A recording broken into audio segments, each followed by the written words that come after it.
All right.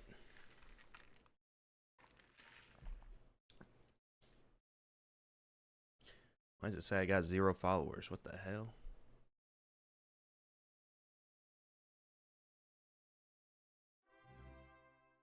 Hey, thanks for the follow. Oh, I don't actually have Twitch chat open right now. Hold on a sec. Let me pull that up. That'll help.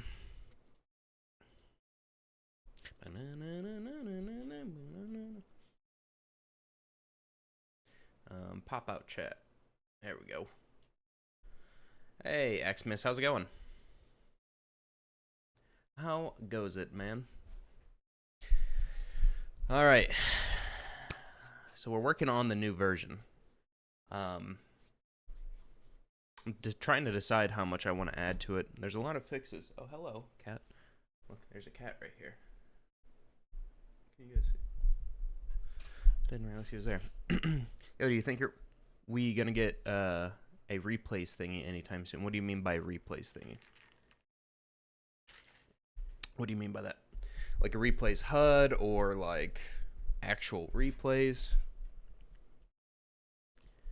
Because a replay HUD could be done, but actual like replays themselves is a lot more in depth.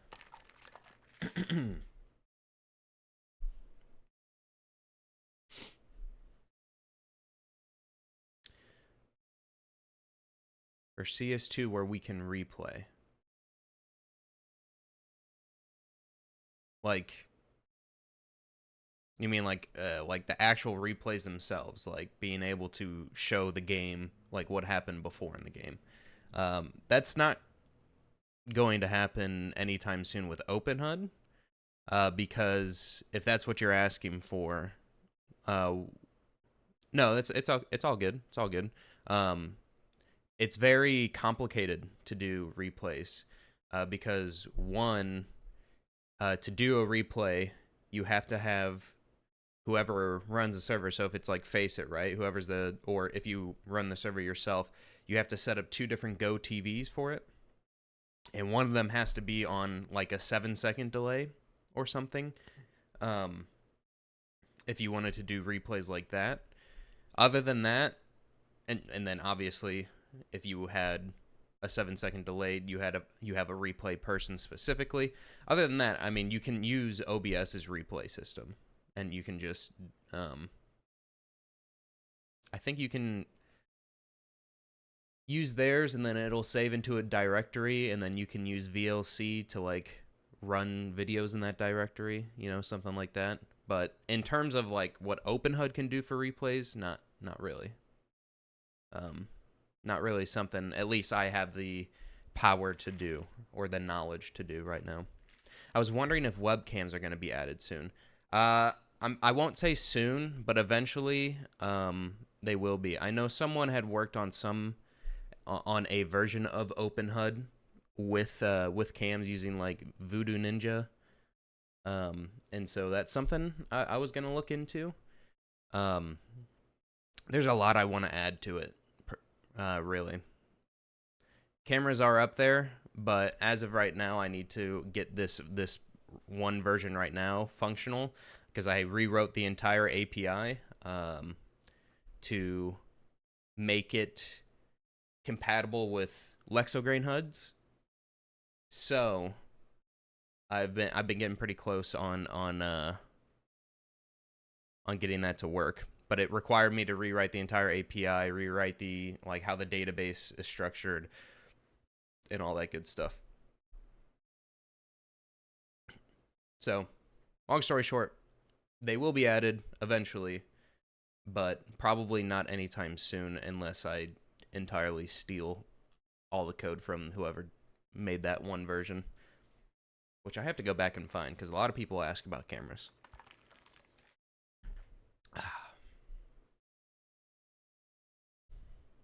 Anyway, so today we're not going to work on any HUDs or anything like we have in the past, or maybe we will, like in the free time. But I have a little to-do list for myself to get this to a point that I want to be at.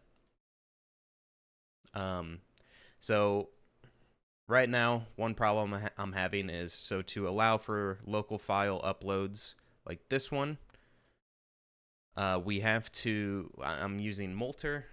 And we have to, it works as of right now. The problem is when you update a player, and let's say you update the player and you update their name but not their avatar gets like deleted from their thing, which is weird. Or that might actually not be true because now I'm remembering it actually does save. However, it doesn't update. So I can show an example, right? So if we create a player, we say JT Mythic. And let me get a Steam ID real quick. Also thinking about making the validation for a Steam ID gone, but I don't know if people want that. I was also wondering if we get a Half-Life After Effects cinematic preset. I do have one. I have one on my Patreon. I think. I don't know if I took it away or not. I can make that a thing again, though. But I have this one right here, which has a bunch of preset ones. I haven't updated it in a minute here, though. Honestly, what I might end up doing is I might end up just making like any premium HUDs or the cinematic presets available to like Twitch subs. I think that's what I'm gonna end up doing. I think that would be a good idea. That way, if someone has like a Amazon Prime, they can just use Bezos bucks and send it my way. You know.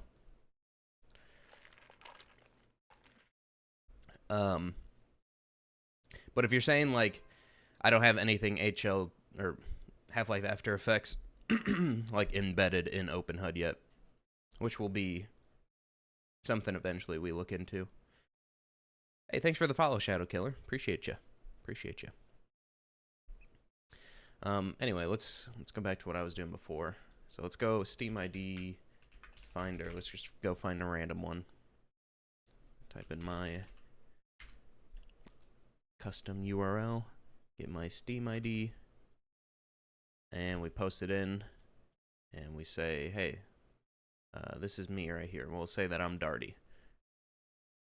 Okay, so we get that. So that's all nice and good. Problem is when we edit, let's say, so I fixed this, right? So when we edit it, keeps the same. But let's just double check that because sometimes it doesn't refresh. Layers. Okay, so cool. So we have that. Now, issue I have now is if we upload a different picture. So we have this slight picture. This doesn't update. But if I do a refresh through this, it does update. So that's one of the bugs I need to fix right now. Also, with this new version, I kind of broke matches and coaches a bit. So I'm going to be working on that.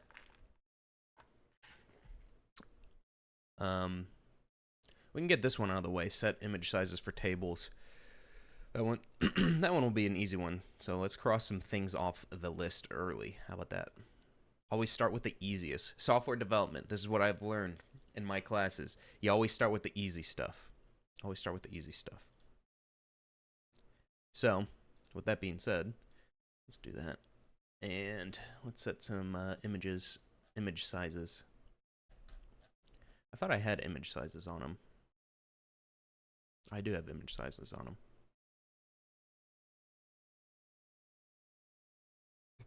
So why are you breaking?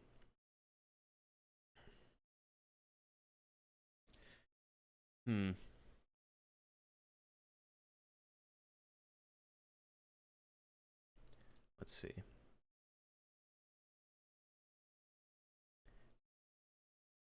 Let's do width. 25 pixel and height. 25 pixel. Let's see if that fixes it. Nope. It's because the table like changes sizes, obviously, but whatever. I actually think that this is fine. I don't think we need to really worry about those pictures right now. I think that's not a kind of a non-issue that I just kind of included. So let's move that one down to the bottom here. Along with test data. Test data is not going to be something I can really focus on right now. This one's completed as well. Fixed that one. Already completed.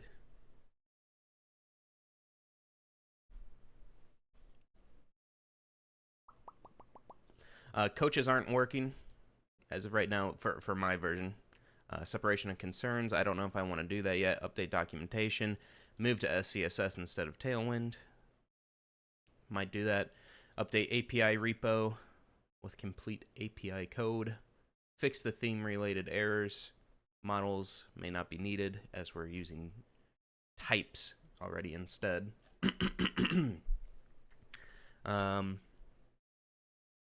Switch to that for my separation of concerns in the back end. Check the database, returning functions with get functions to make sure we are checking if nothing to return. Ensure player pictures are deleted. That's a big one. So we'll move that back up to the top here.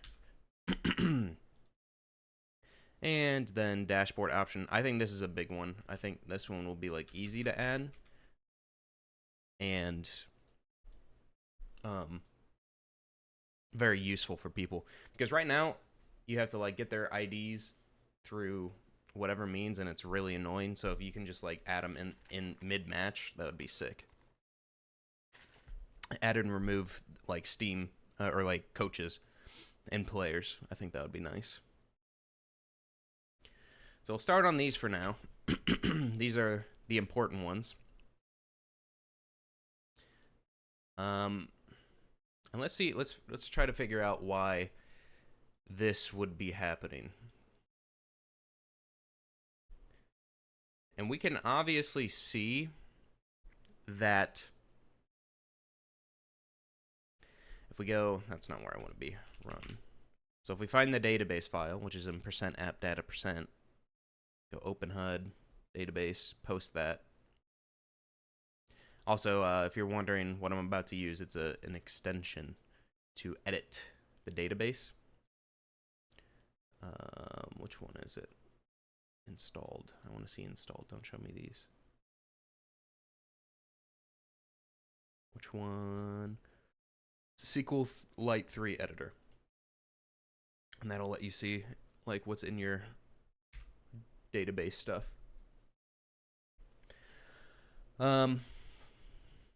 So if we look, right, we have the avatar right here, and that's going to be this. I'm pretty sure that's the ID.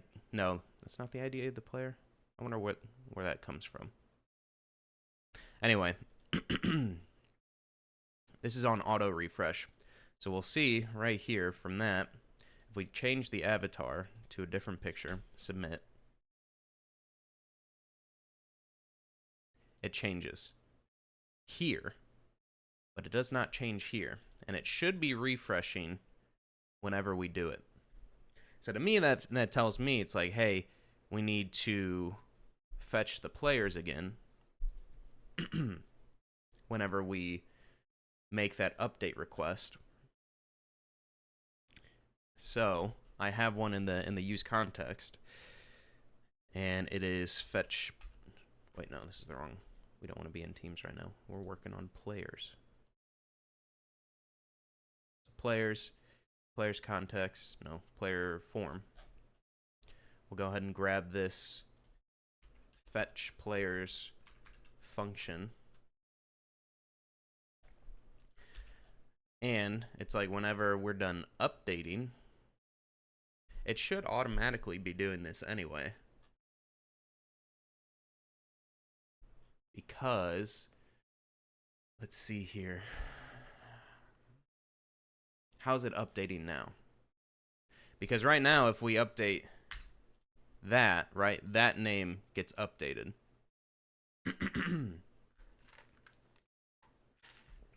So it's a little confusing to me as to why updating a username works. And this is where I really need to get it. I need to be able to debug, but I don't know how to get this stuff to debug. Because right now all I do is console log. I need debugs and testing. We can add that to the list. Figure out having tests. Figure out how to have debugging. Because those are very important when you're developing. Those are some of your most important things. Because not right now, I can't really figure out why this is happening. So let's see here. Let's walk through it step by step, right? So whenever we hit update, I know the correct data is sent through.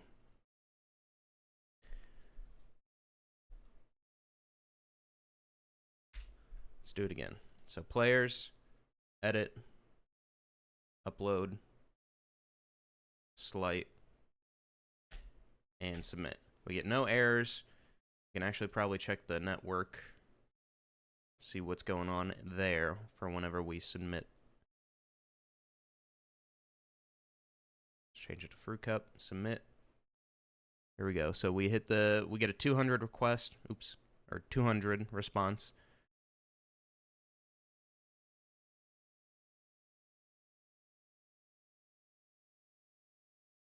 And then we handle submit, we await the update player, we update the player, fetch the players, and we get all.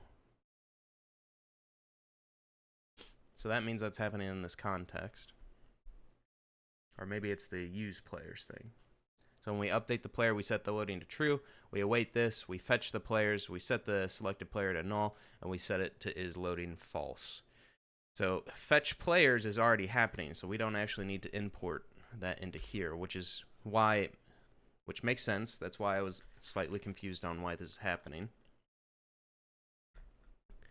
So that means, what does that mean? What does that mean? So what could be the issue here? Fetching the players is not actually refreshing the page.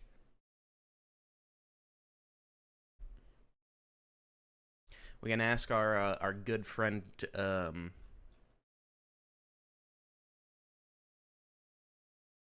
maybe it's a use effect in the table. Let's ask our good buddy AI here. So, how would we word this? We say we have JT at 6 a.m. Yeah, I know. I woke up early, man. Go back to bed. I gotta make progress on this. I've been promising a new version of the software for a bit. And I want to make some progress. Why are you up? It's not 6 a.m. for me. It's 8 a.m. for me. Go back to bed. Or did you get your solid 4 hours of sleep? All right, so when we edit a player, it correctly edits in the back end. And if we change a player's name, that will update. However, the player avatar does not and will not until we refresh the page. What could be causing this? And that's probably a use effect thing. Oh, I have insomnia and a Hollow Knight addiction. Okay. So have you even slept yet? The issue is likely related to how the front end handles updated player data after the back end processes the edit. Specifically, the avatar might not reload because the front end is using cached data or not triggering a re-render for the updated avatar. So it's, yeah, I was also thinking cached might be it. Solution: force state update. Ensure the player's data and the state is updated with the new avatar after the edit. Append a query parameter to the avatar URL, e.g. a timestamp, to force the browser to fetch the updated image. Will that work? Yeah, I slept for a bit. Well, how long is a bit? How long is a bit?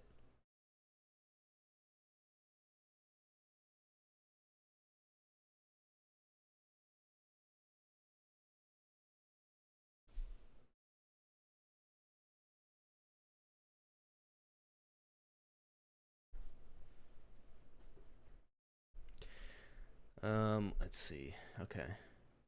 After editing, fetch the player data from the back end.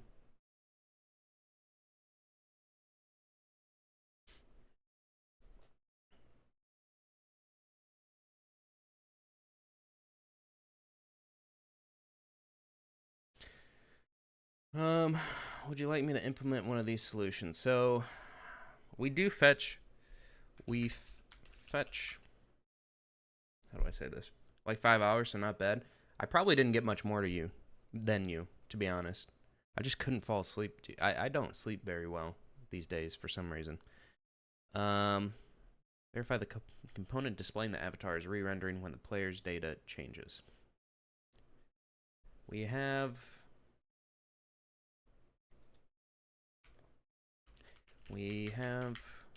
a fetch players function in the player's context that is called by my update function in the player's custom hooks when we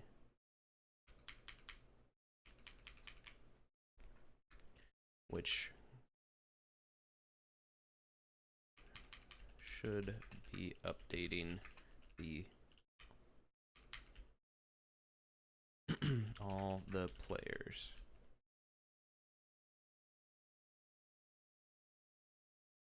in the table, which updates text values but not the image or the avatar.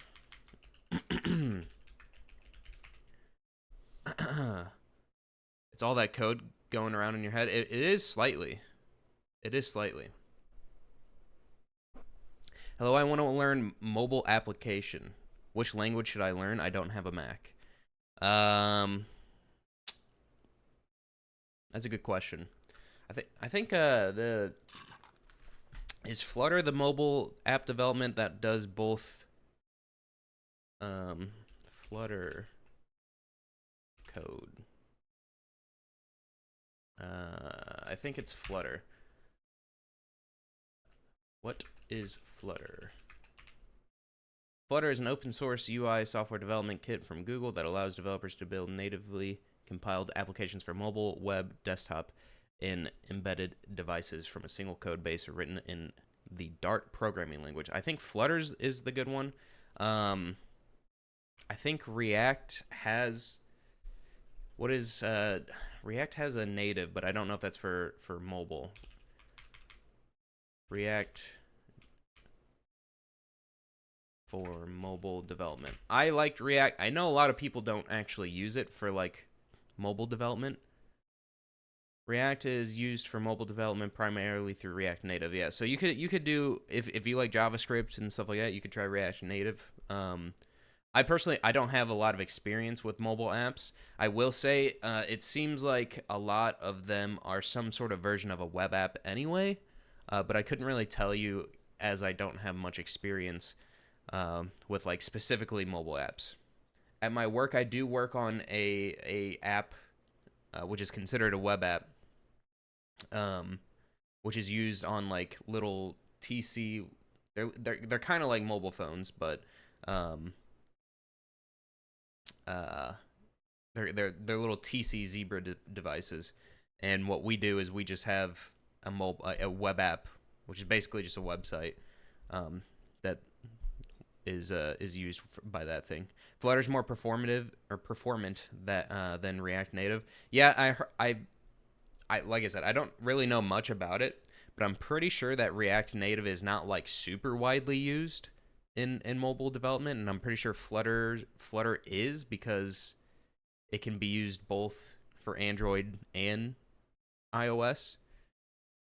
But once again, like I said, don't have a bunch of experience with that. Are you developing games? I am not. I'm developing a so my program is this right here. So I am a big Counter-Strike player, and whenever I'll actually show you, there's a tournament going on right now. So whenever you watch Counter-Strike, uh, these big tournaments, they all have this custom overlay where they have players, they have they have players, they have teams, they have like all the information from the game coming in, and so I have a program here which is open source for people to use to overlay that. So like everything in the game, right, or everything from my program is like this mini map, the top bar, this, and then the game itself is just anything that doesn't have that. You remove the HUD from the game entirely. When did I start programming? I don't know. Probably like 20, like not too long ago. It depends on what you mean by that, because like I've taken programming classes for a while. So probably like 2021, 2022-ish is like when I had some of my first classes, but like actually like really getting into it was much later on. Not much later on, like 2023, 2024. That's when I really got into it.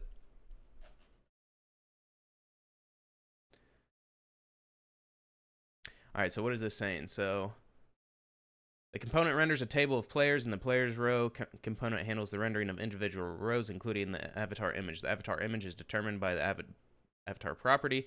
If player exists, it does that. Otherwise, it falls back to observation. Avatar issue. The fetch players function updates the player's state, which is used to render the table. However, the browser may cache the avatar image, causing the updated image to not appear immediately. Potential fix. To ensure the updated avatar is displayed, you can append a unique query timestamp that forces the browser to fetch the updated image. Okay, so we'll try this, but I don't know if that actually works because of I don't know what happens if you don't have a route set up in the back end to accept a query with a timestamp. Does that actually do anything? But I guess we can test out and see. Let's see their suggestion. So the avatar still works. So let's do this and Ben. Hey, that fixes it. Nice. Okay. Cool. We'll take that. Also, AI has helped out a bunch with my development. Do we get errors from that though? I don't think so. Cool. All right, that's an easy solution then. So what we'll do with that, let's leave a little comment here saying Date, time, or I should say browser caches avatar, so we append a timestamp to the URL. And that way, if we come back to this and we're like, why do we send a time date? That is why. All right, so we can do that too. I'm assuming this problem happens with teams as well. Let's look. So if we create a team, we say Blue Jays. We upload an image. Let's go SPC, local, ECL, logos, teams, NA, Blue Jays. So that works. Let's try and switch it to in control. Submit, doesn't change there. Refreshing it does change. Why did that break?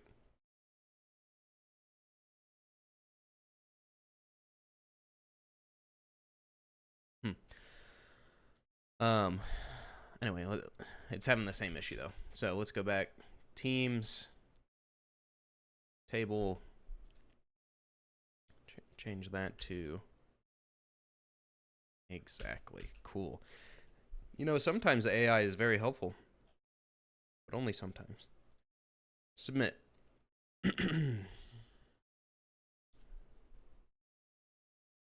Okay, so that's cool. But for some reason, we are getting errors when we submit a team because it is saying that we cannot find the image. Is that right?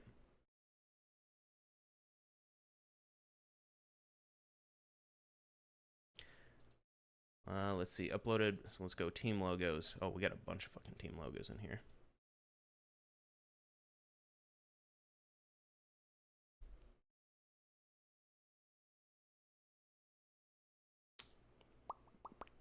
Okay, so why would that be happening? Let's think this through. So let's figure out what the error is first. So it's we're trying to fetch this.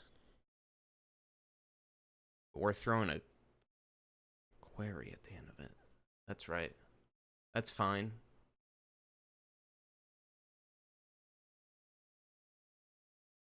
So I believe we pass in the team's ID. Correct. This is the team ID.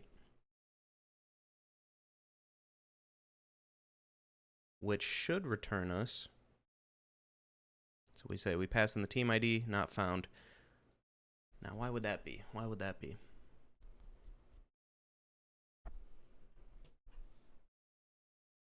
This is where Postman helps us. Let's create a new GET request. We'll do teams slash. What was the route? It was slash API slash team slash logo slash.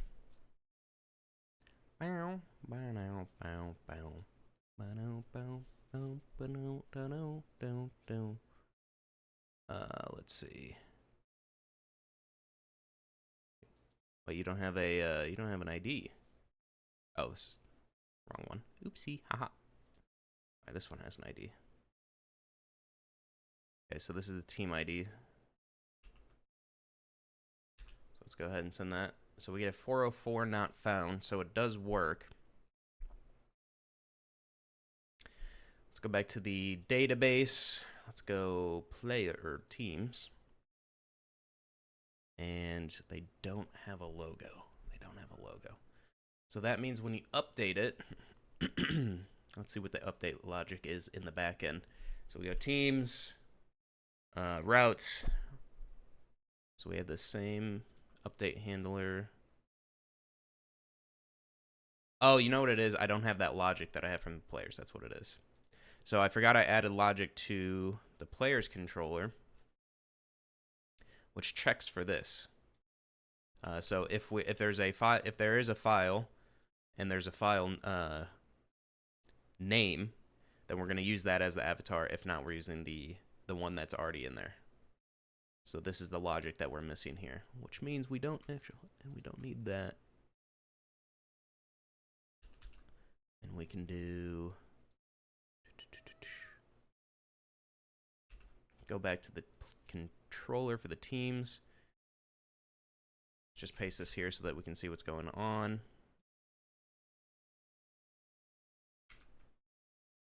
Well, hello, cat. All right, then we're going to do... Hey, thanks, AI. There we go. That should fix our issue, I think. So let's go ahead and restart the app. npm run dev. Any reason you went with React.js plus Electron? Yes. Not like anything like super specific, but basically when I was getting into development, to give you a little backstory, when I was getting into development, the first thing I used was... The first thing that really got me into it was trying to make a custom or having a custom Counter-Strike HUD. And I had used... where's it at? Let me go to my repositories. I had used a version before anything else. I think it's this one. No, it's not this one. Hold on. Can we like sort by most stars? So this one right here. So this one was a HUD that was based off of another person's, but it used like Pug, and it had just like a basic like Pug HTML front end website, or like website, web app, whatever you want to call it, that just used like JavaScript. And this, the original code for this, which was based off of some others, let's see, where's it? Yeah, up here, which was based off of this one. So this is like what the website looked like, or like the web app looked like. So this one is actually the one that it went from one version to the next, and eventually made it into the Lexograin program, which was kind of like a HUD solution. And I was like, hey, I don't know anything about development. I want a custom HUD. I want to make stuff.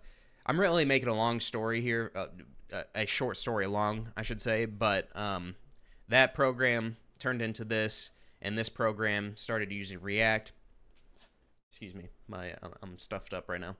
This program started using React, and then to develop a HUD to use in this program, which was the CS2 HUD, it was in React. And so basically, everything stems from that. I was using this program. I didn't want to pay anything though, because like all the HUD stuff I was doing was just like hobby work, so that I could cast Counter-Strike. And this is that it's basically based off of all this stuff. So like their HUD manager it uses Electron with React front end to do all their work, and then the CS2 React HUD also uses React. So it's all that stuff. Now I have been wanting to switch up and try out new stuff like Vue. At my work, we're gonna start using Vue for our front end, and so that's gonna be cool. But yeah, anyway, that's a long story, a short story long. So I could have made that a lot easier, but that's basically it. Is I basically just was introduced to it through that stuff, and I didn't, that was just like what I stuck with. Anyway, let's go back here. So we changed that, so now whenever we update a file for Teams, I believe that this should work, so... Boom, boom. Let's update it to this logo, submit, and there we go. That follows it. Thank you for the follow, Clips. I appreciate you. Ever so closer to that 1,500 goal. Would be cool. All right, so I think that actually fixes those issues. So I think we can cross that off the list for now. Put this in the completed. Let's see. I should probably... I'll add little notes to these. So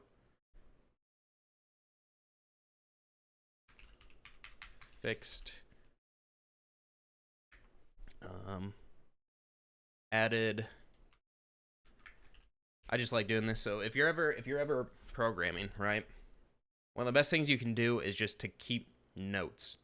And as simple as that sounds, it was never something I really did, but there's so many, like, I have a little, like, blueprint note thing, which obviously it's I'm sure there's better ones, but I have a thing that has, like, understanding, like, the 4 sections, like understanding, questions, to-do list, and then, like, code, like scripts, like SQL and all that stuff at the bottom. And you just keep updating that, and then even just typing out things that you're confused about is a very good way to it's almost like talking it out.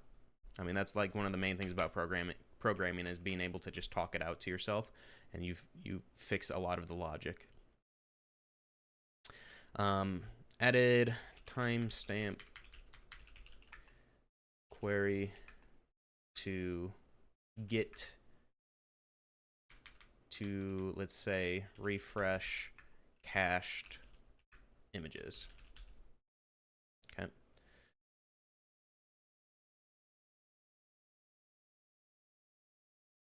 Why did that get moved down here?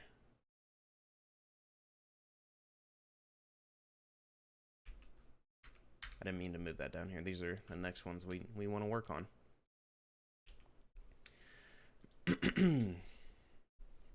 All right. So the next thing that we need to do is so we can delete all the players we want. We have the logic there, right? Let's go ahead and, just as a test, delete that, delete this, and then we can delete these. Yes, delete. And actually, I can probably just delete this whole folder. I think I have code to make sure that that's a thing. npm run dev.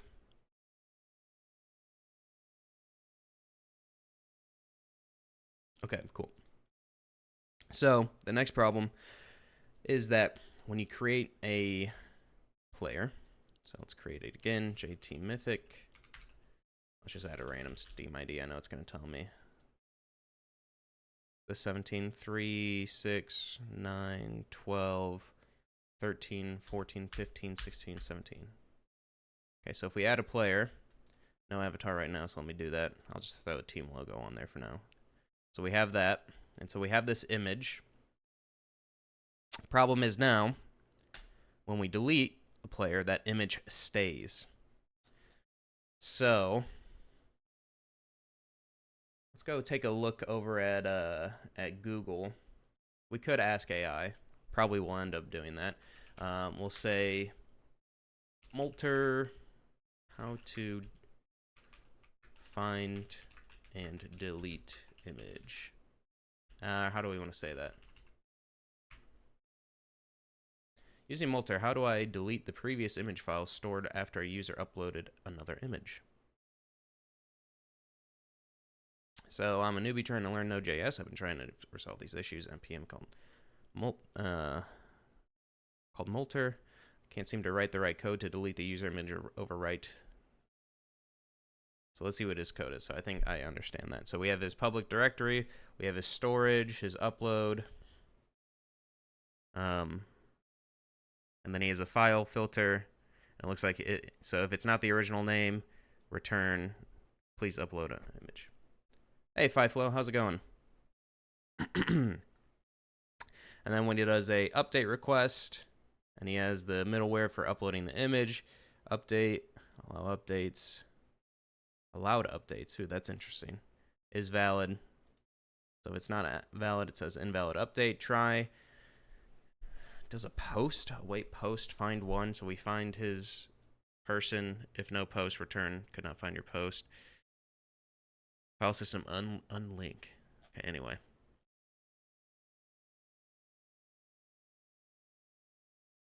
You can delete the image natively to package file system. You don't need Molter to do this. Okay, so yeah, that's what I figured too. So I think we'll probably have AI generate the code for me here.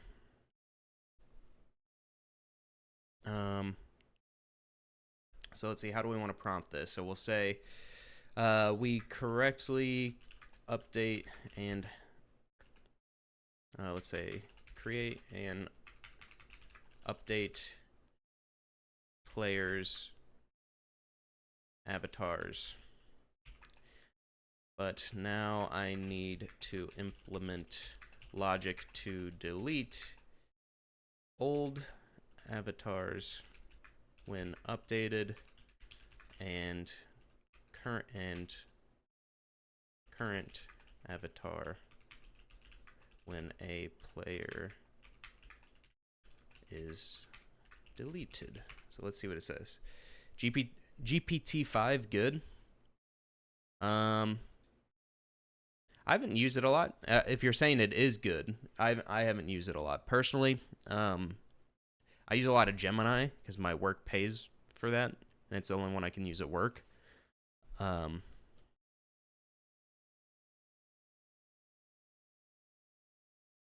So I have more experience with Gemini. I haven't used ChatGPT in a minute here, although I think this is using 4.0. Okay, so this is saying delete the old avatar if one is uploaded. Old avatar equals path.join, get uploads path, player's avatar, player avatar. And then it uses that. Okay. And then we're running this. Cool. That makes sense to me. Nah, Grok code fast good. Grok. I have not used Grok. I've not used Grok at all. So let's see if that does what we want it to. npm run dev.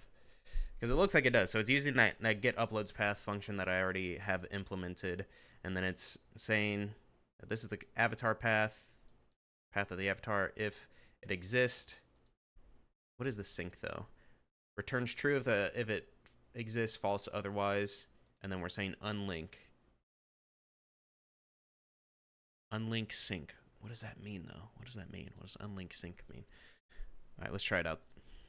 So JT Mythic 1 2 3 4 5 6 7 8 9 10 1 2 3 4 5 6 7, and then we'll upload an image, random image, submit.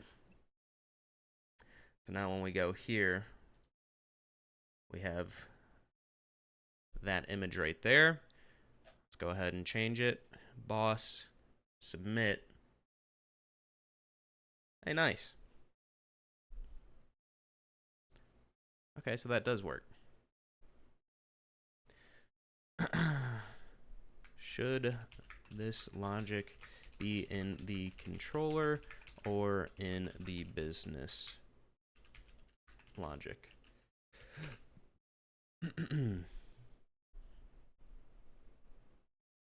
The logic for deleting old avatars during updates and removing current avatars during deletion is more aligned with business logic rather than the controller. Here's why. Separation concerns. Yes, so that's what I was thinking about. It should act like a bridge. Move the file deletion to the player service layer controller. Yes, let's have it refactor.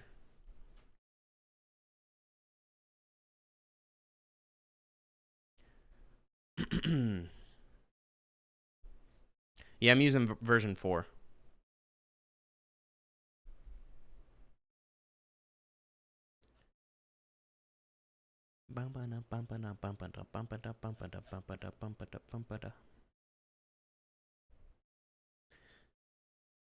Psychophant all the way? I'm not sure what that is. What is Psychophant? Quick Google search. What is Psychophant?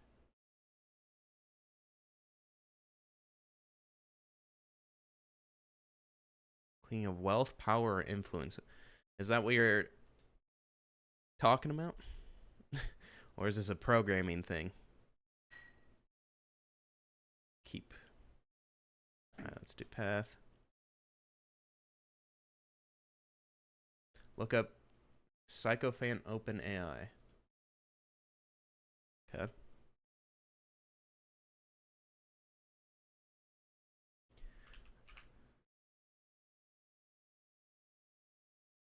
Psychofan and GPT-4o, what happened and what we're doing about it. We rolled back last week, so people are now using an earlier version with more balanced behavior. The update we removed was overly flattering or agreeable, often described as, oh, okay.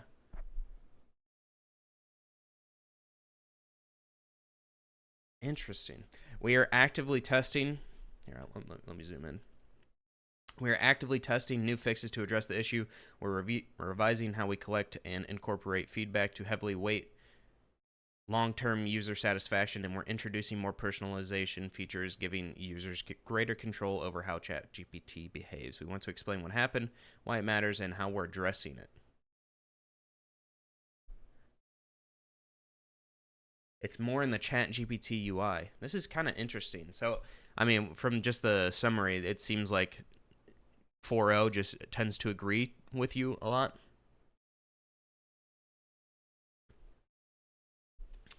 You're probably using the API, which isn't catered to pleasing normies, so it's whatever generates more code. Interesting. Maybe I'll switch to the 5 one. We'll see. In last week's GPT 4.0 update, we made adjustments aimed at improving the model's default personality to make it feel more intuitive and effective across a variety of tasks. When sharpening model behavior, we start with the baseline principles and instructions outlined in our model spec. We also teach our models how to apply these principles by incorporating user signals like thumbs up, thumbs down feedback on responses. However, in this update, we focused too much on short-term feedback and did not fully account for how users' interactions with ChatGPT would evolve over time. As a result, 4.0 skewed towards responses that were overly supportive but disingenuous. Ooh, interesting. 4.0 is generally worse at code anyways. Claude is the way, although Grok code is roughly on par, released this week at 90% cheaper cost. Yeah, we can. I've never used Claude. We could try it out. This is good. I didn't know that this was a thing though, so that makes sense. We can go ahead and switch the switch to. This is kind of crazy that. Let's say I don't really want to use Grok. I hate that, but whatever. We'll start doing that. We'll see. We'll see. Okay.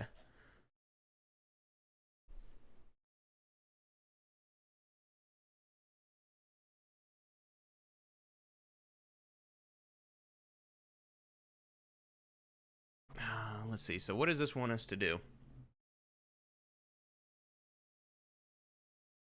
I'm gonna back out of this. Undo. Let's undo that because I think this logic makes sense to not be in the controller because this is supposed to just be like telling it where to go or like handling the response and the request. So like the router tells it where to go, the controller handles the request and the response. So I don't think this logic needs to be here. The only other person awake at 8:52. Yeah. I woke up early. The cats woke me up. I also didn't stream on Thursday. So I needed to do that. What do we got? What's going on here?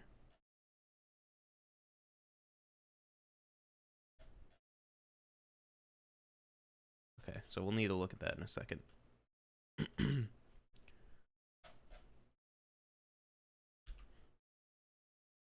Whoa, cheap viewers. Poggers, man. Poggers. That's really cool.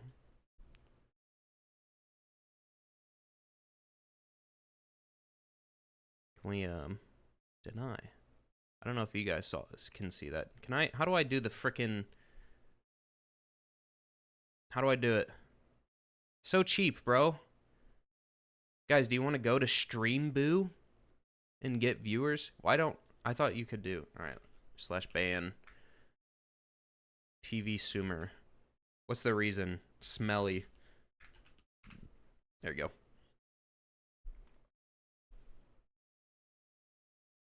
go. I tried the Claude agent, and it was pretty good.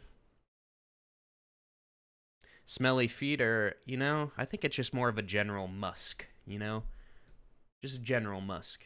Just, you know, he's that guy you walk in, you're in class, right? You walk in, you sit next to him, and it's you go to a different seat. That's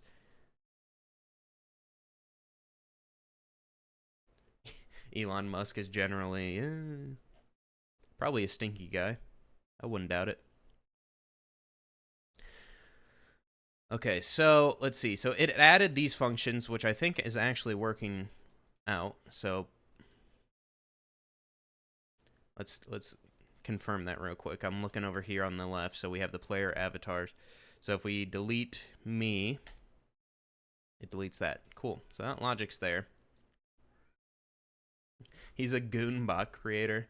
Yeah, I mean the freaking the Grok AI girl, whatever it was. Bro literally added a spicy button this week that makes hentai. What the fuck? That guy's a freak, man. That guy's a freak. Okay, so we're gonna add this to the to-do list. Let's go ahead and say eventually move logic in controllers for teams and players to the service layer.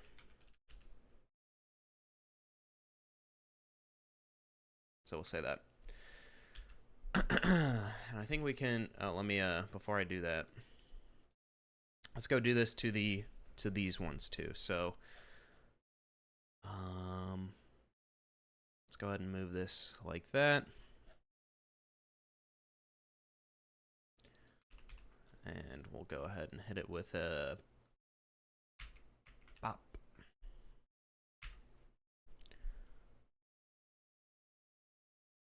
Let's see, am I doing this right? Update player.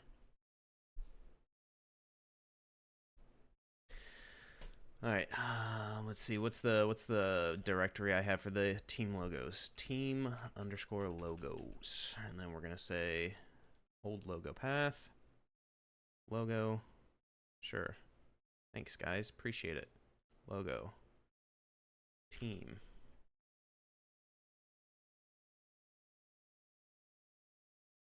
And then yeah, we're gonna have to add this. Why do you keep disappearing? There we go. Bro, why are you breaking everything?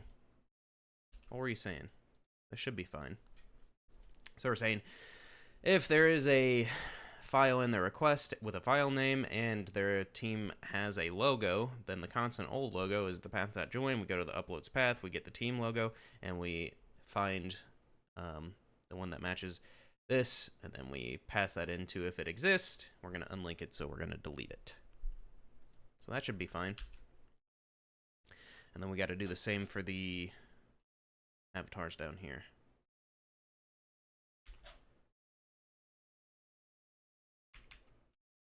All right, let's go ahead and do that. Remove team handler. What was different about this one? So we don't need that.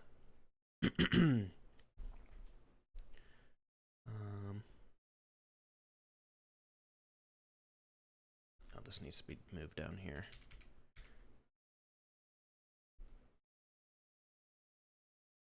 Const team equals await team services dot get team by ID request ID, and then we're saying team if they have a logo remove it, and then await services remove team.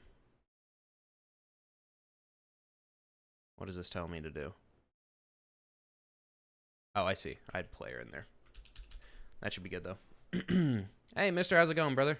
How's it going?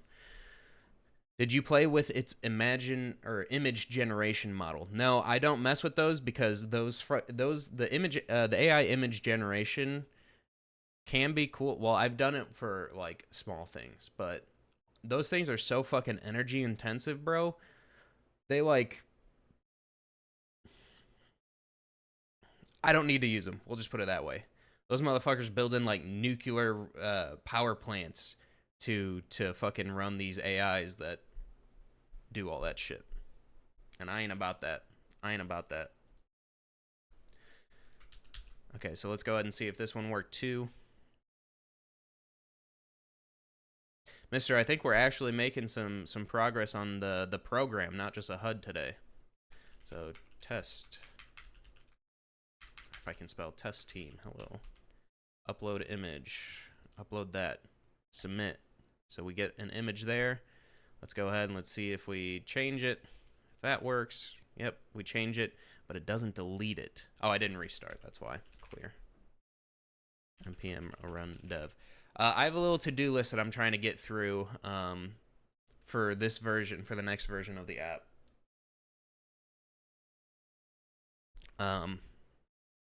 I don't think we'll get through all of this. Some of them are more important than others. But right now I'm focusing on finishing up the logic for uploading local images instead of image URLs. I think eventually I'll have to do both. So if someone wanted to use like Imgur, which might be like the better way to export a player or something like that.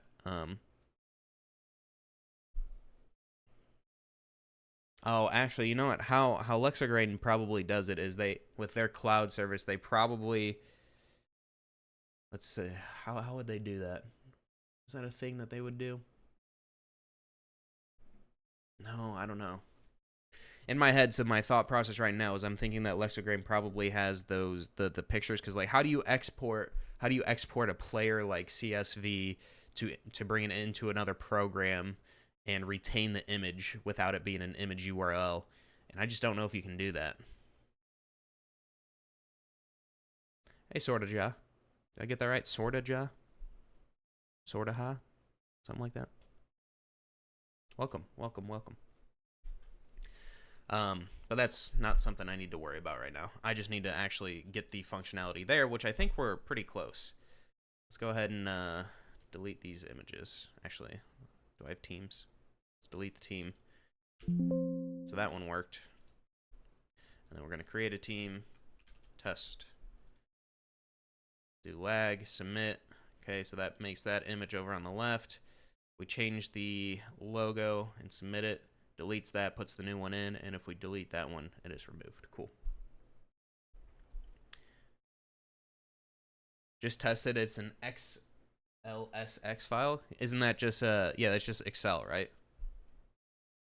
But I don't think you can you retain images in an XLSX? That's a question for AI. Can you retain images in a XLX? What is it? XLSX file. Yes, can retain an image because it is actually a compressed zip archive containing multiple files, including a dedicated media folder for embedded images. Images in an Excel file are not stored as part of the spreadsheet itself, but as objects linked or embedded within the image structure. Oh, interesting. Okay, well then that would that makes so much more sense, because I for some reason thought they were exporting it as just a CSV file, so like a comma separated value. Hey, just wanted to let you know that I'd give you a wet sloppy kiss if you added a button to swap monitors or a way to specify one.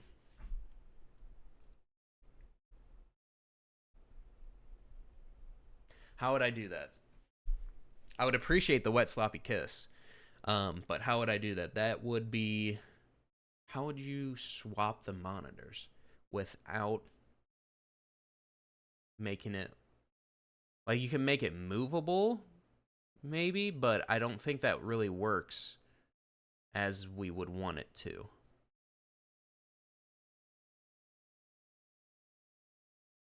I'm sure there's a way. I'm sure there's a way.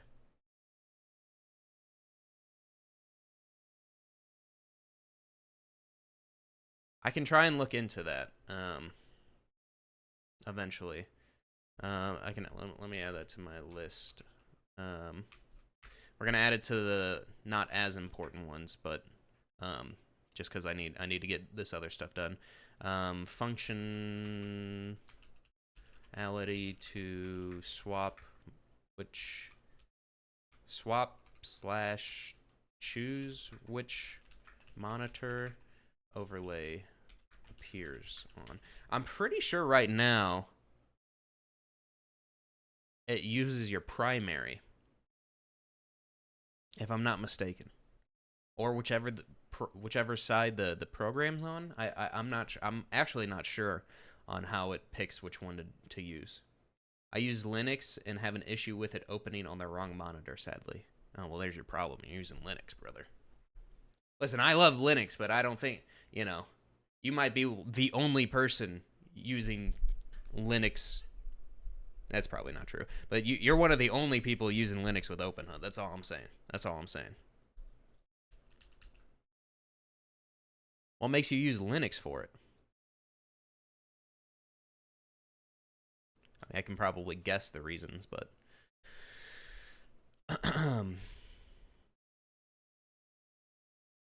the image quality has to decrease for sure. No, you mean like if we export like the Excel file and the image in there? I don't. Yeah, probably, because it says there. It said that it was compressing the images, right? A compressed zip archive containing multiple files. So maybe.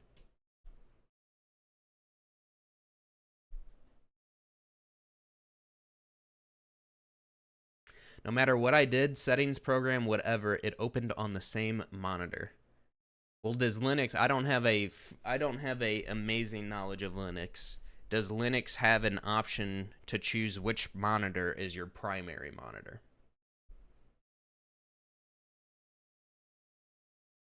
Because I'm not 100% positive, but I think that's how it determines on which one to open up on. At least on Windows.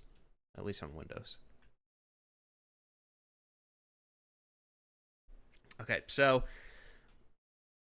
this is good. So let's add that to our completed list. Ensure player pictures deleted when others are deleted. Let's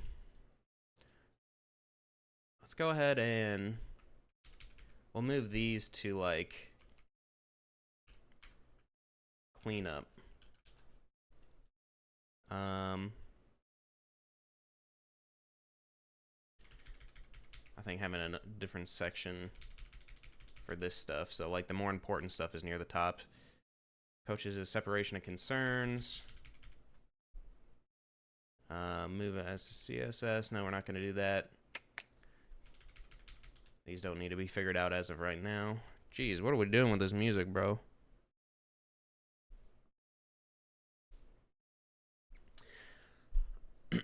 I can on Linux Mint Select. I have primary one.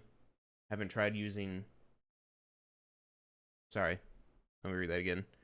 I'm assuming you're trying to say that on Linux Mint you can select a primary monitor, but you haven't tried using OpenHud on it yet. Yeah, I don't think a lot of people have Linux with OpenHud. No, it's all good. I got there. I figured out what you're trying to say, but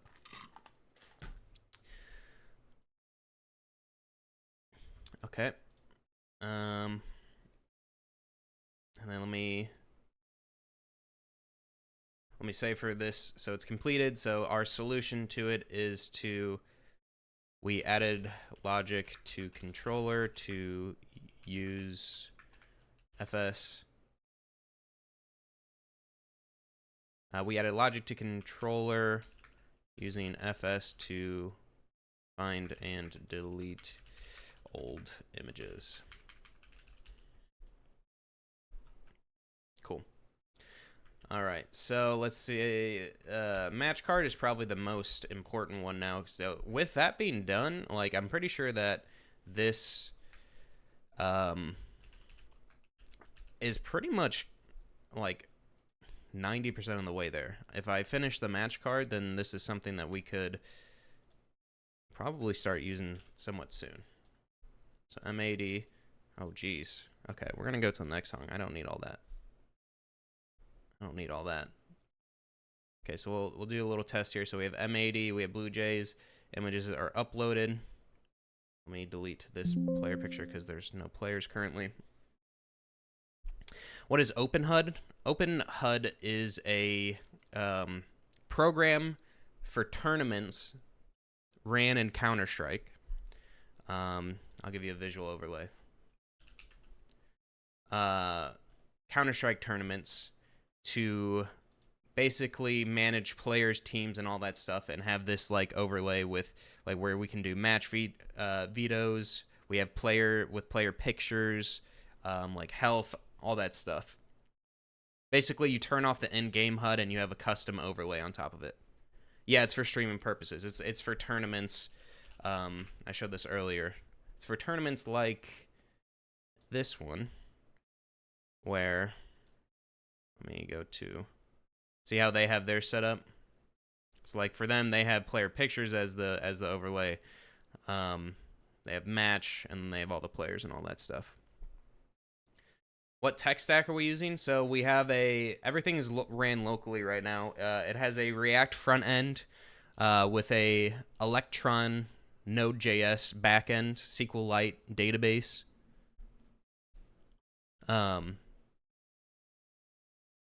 Kind of a basic one.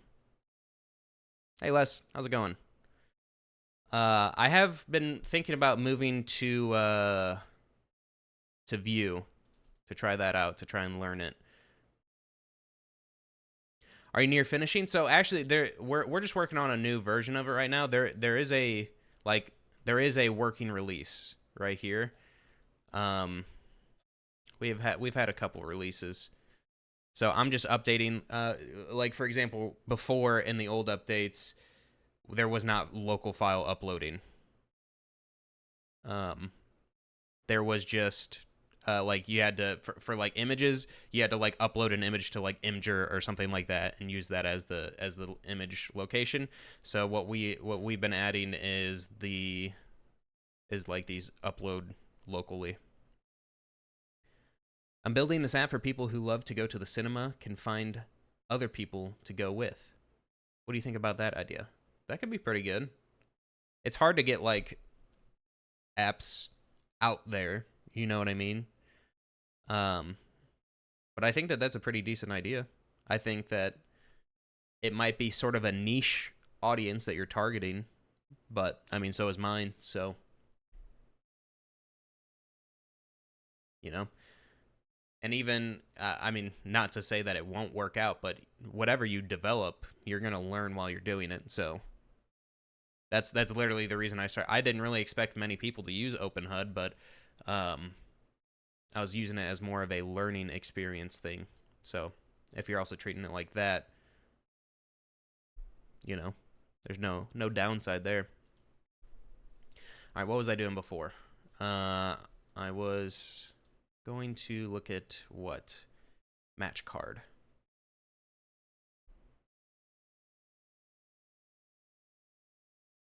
Yep, I was in the Army specializing in hand-to-hand training and PT training. Okay.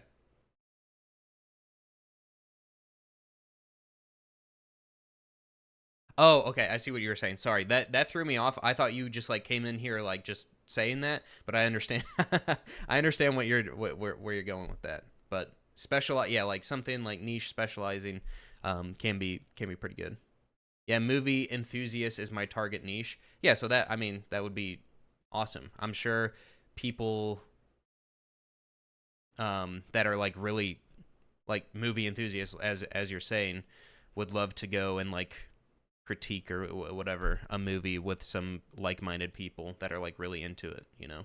So there's always an audience for something. Okay, so let's create. So we have the teams. We have players fixed. We got to do the match card now. So let's do a M80 versus Blue Jays best of 3. Submit. This one's good. Ooh, hold on. Am I gonna have to? Let's test something real quick. I'm just thinking of. So if we switch that logo to that one updates, but that one does not. So I need to add that timestamp to these ones too. Let's see, table. Let's get that source from this one. Go over to match table. Also, ignore how like jumbled all this stuff is, but we'll do separations of concern later. Where's the logo at? Here it is.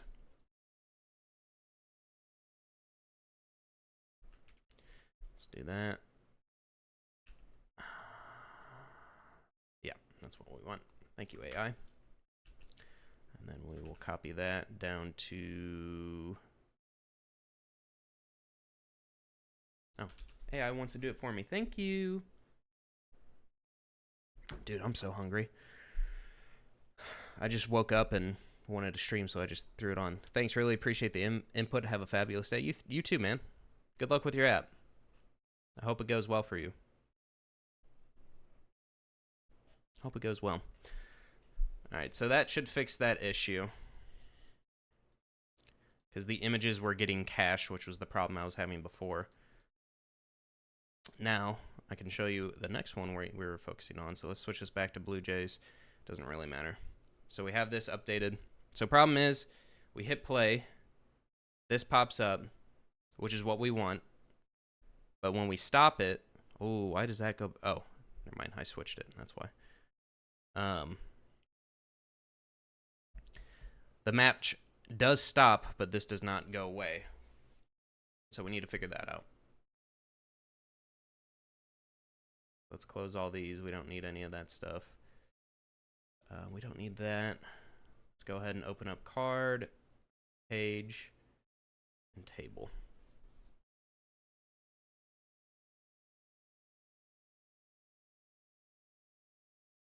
I also do want to move these out. Move them into their like own type in the global types. Okay. Let's see here. Let's do a side by side.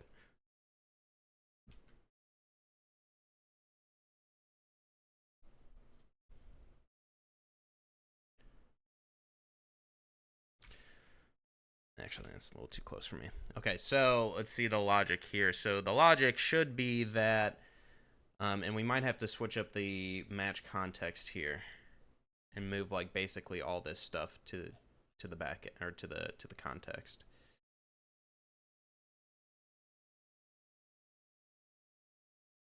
I think that's going to be what we have to do.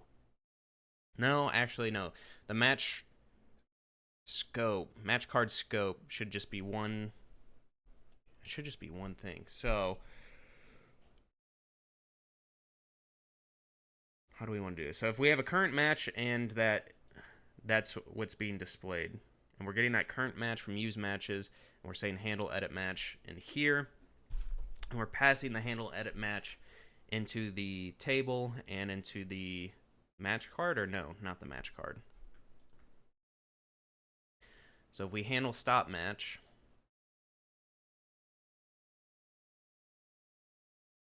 is that what's going on here? So whenever we,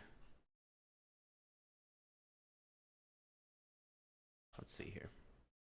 I think that's what the problem is. So we're doing the handle stop match, but we're not setting the current match to nothing. Let's go here.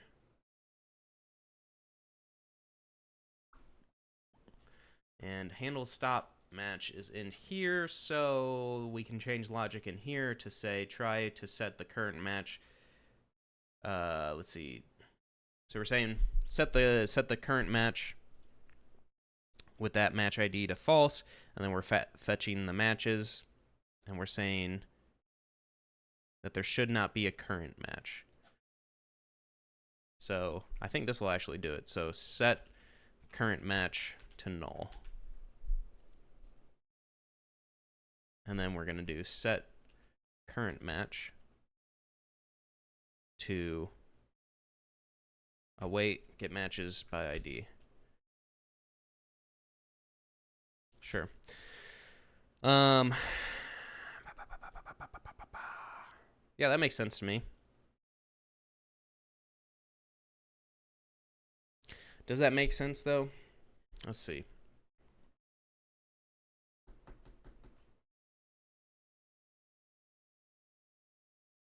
Now when we fetch matches.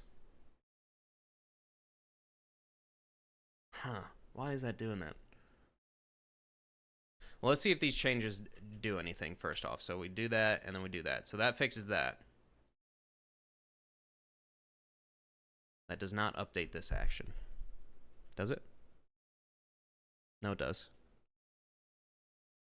But that doesn't update that action. Okay. Oh,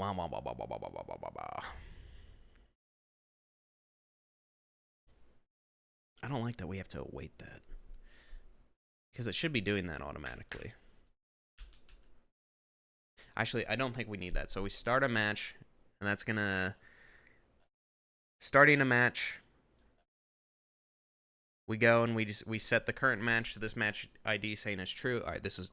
Come on. So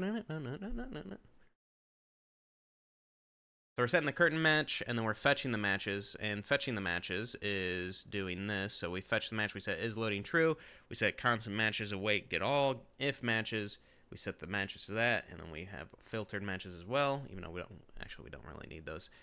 Else, we're setting it to just an empty array, and we're saying constant current is await the match API and get to the current match. If there is a current, we set it to that. Else, we set it to nothing. Set current match to nothing, which should be happening here.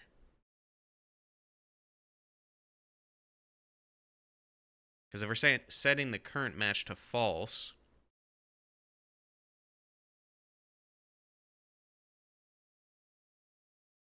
because they're basically doing that same thing. We're setting the current match to null right here. And then we're going in and we're setting it to null again. So that doesn't really make sense. Let's get rid of what we just added. I know that fixes it, but I don't understand why it fixes it. We'll ask good old AI, and we'll say, why does my handle stop match correctly stop the match in the back end, but the front end... Well, hold on. Is that true? Is that true? Is that true? We should look at that first. Let's look at that first. Let's make sure that what the functionality is what we want. So in the back end, we go over here to matches and we say this is the current match. And if we go here and we say stop, auto reload should be enabled, and current match is 0. So that works. So it does work. It does work. Our logic is fine. So then let's go back to the context and let's say, why does our handle stop match? Turn that down a little bit. Oh my god, this song is making me nervous. Yeah, I know. It's such a banger of a song, but like that's why I kept it on, but like the fast pace of it is like not the vibe right now. I need like some calming shit, you know? Give me some calming shit. Okay, so let's say, why does our handle stop match not correctly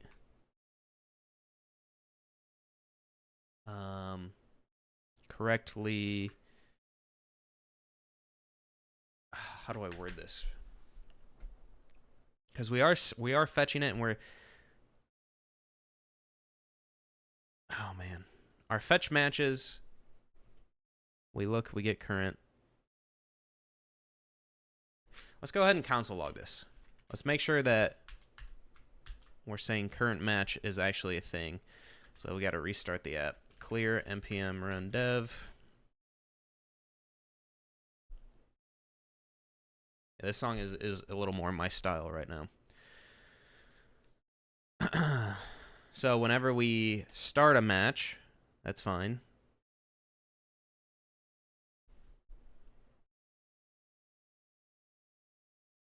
But wait, that wasn't actually hit unless... Oh, it's setting it to the front end. Why is it setting? Oh, this is a context. I'm stupid. This is the front end. So current match is this. And then if we stop it, it says there is no error fetching matches, unexpected end of JSON input, get matches. Huh? Huh? All right, let's see. So it's just erroring out is what it's saying.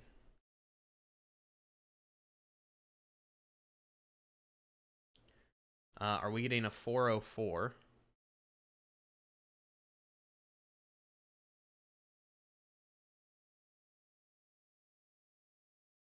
It might be because we're not sending, if there is no match, error fetching matches, unexpected end. Why? Unexpected syntax error end of JSON input. So we're fetching the matches, but we're catching an error. I can't debug, which is really annoying. Was this a network thing? Let's look. Let's see if we get what happens when we get a response. So we start the match, and we get good. We're good. We're fine with this. And then we stop the match, and we're saying canceled. From what? Also, why is it making so many requests when I press it once?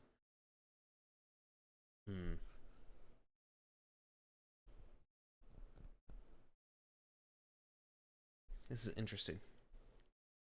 Interesting error here.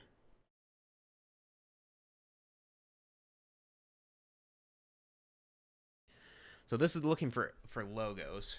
So I don't think that this really matters that much. But we're trying to fetch... What is happening? Why is this happening? Why are you the way you are?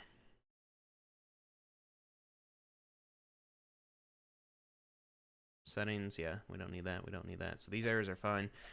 So if we start the match, we get what we want. We're fetching current. And then when we stop the match... Look at all these requests. Why does it do so many? That's weird. 204.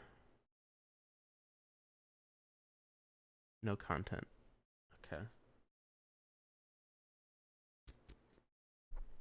This is interesting to me.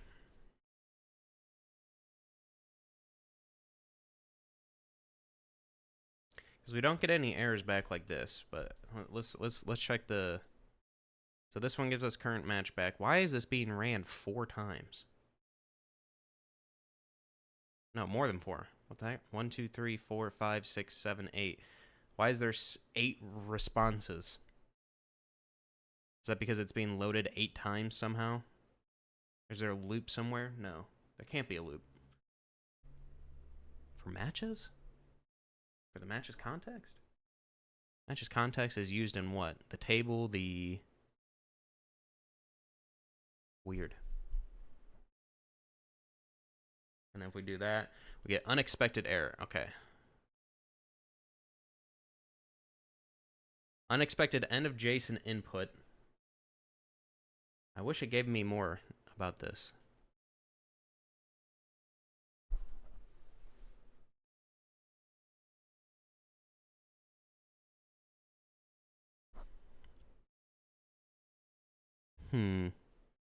Well, we can say it's failing before this, probably. Is it here? Console. This is so annoying. the way I have to debug this. Fetching matches, matches fetched. Okay, let's do that. This is really annoying. Bro, speaking in hieroglyphics. No, kind of. No, this is just coding. So if we start it, we get fetching matches, and then fetching matches, current match, fetched. And so if we don't get those, then we know that the error is fetching matches, fetched matches. So it hits that. And we're saying, I don't think those are the issue. I do not think it is that. Let's go ahead and console log up here. So we say getting or fetching current match.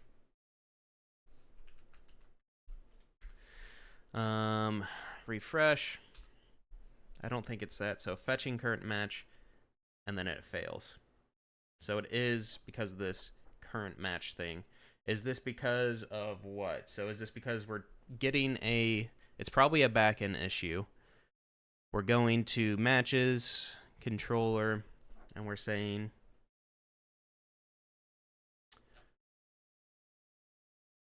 Where's my current match? Get current match. If match, do that. Otherwise, do that.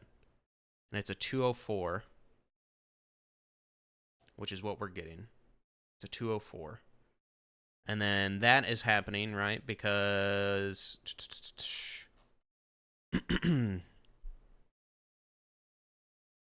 So matches context. We're saying that. Current, if current dot...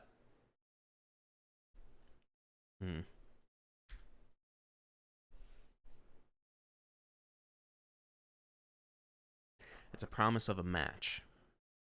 So it might be better to do a promise of a match or null, right? Or not a match.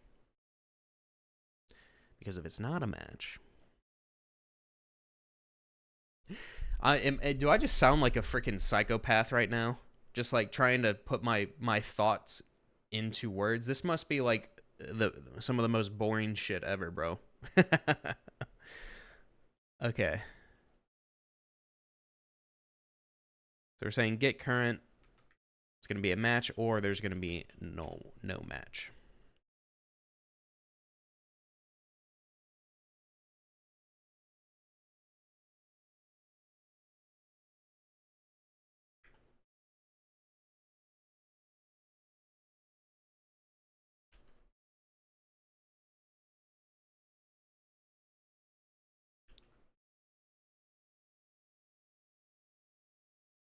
Oh, yeah. Let's change that. Matches context, get current. There's not two N's in the word current. Fetching. Whatever. Now it's just spell checking me, bro. I don't need you to spell check me. Okay, so what did I just do there? Let me look at it again. So we're saying get current. It can be null or a match. And so if we do that, so now if it returns null,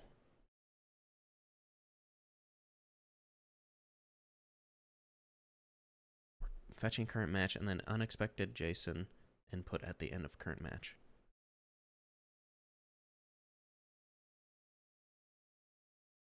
Okay, so we're still getting the same issue. If current not equal to, what is the...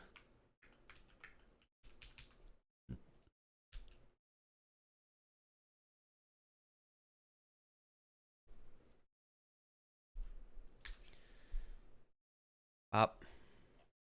Bop. Why? Why? Why are you the way you are?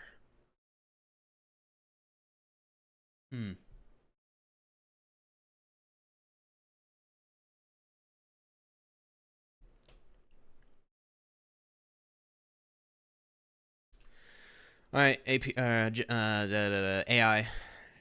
Unrelated, are you making individual requests for the logos? Yes, we make individual requests for the logos.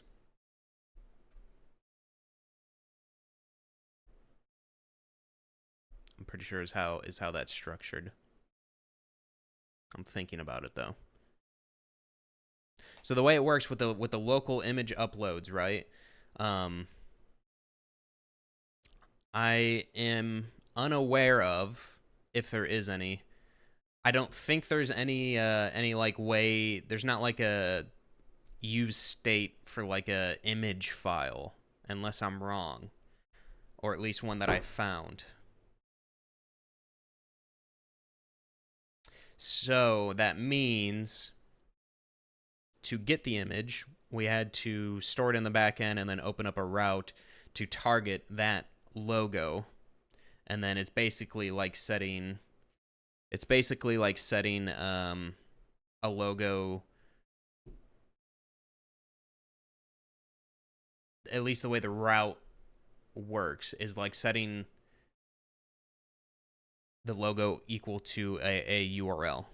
And so it uses that URL to go, it hits a URL with an ID, and then from that route goes and finds the image path in the public in the uploads folder, and then returns that image. So it's something like that, something similar, something like that. But yes, individual requests for logos. Which, now that you're saying that, maybe it's somehow better to. How would I set the image? I don't know. I'll have to look into that though, because if you're hinting at making multiple like network requests is annoying, that's true. That's true. Anyway, let's ask AI what they think about this. So, my logic for fetching matches is erroring out, or I should say, gives an error when we set the current match to nothing. What I found really good was to create like a fetch full match route where it returns a match object with the team infos rather than just the IDs.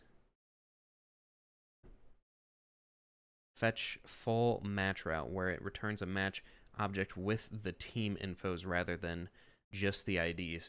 So are you saying like you have it also returns a team object itself, like an entire team, not just like left ID and left wins? It would be like left team, which is their ID, their wins, and the rest of their team information. Is that what you mean?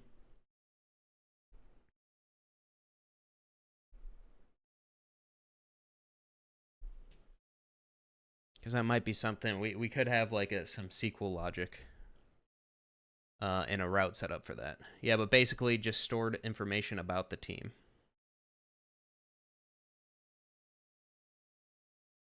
Yeah, no GSI stuff. So it's literally just the it's just the like HUD stuff, or like stuff locally in your database.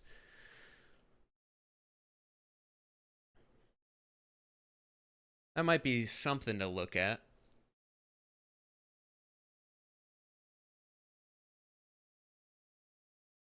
I could also, oh, you know, you might be right on that, because it kind of is dumb.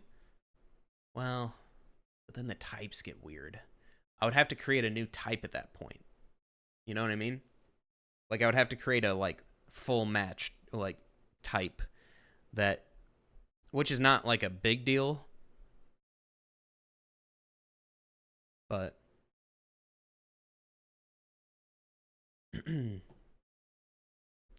um yeah, I had to do that. Yeah, so I mean that's an interesting thing. Like that would be cool, because that would be less network requests to the back end, which would be nice.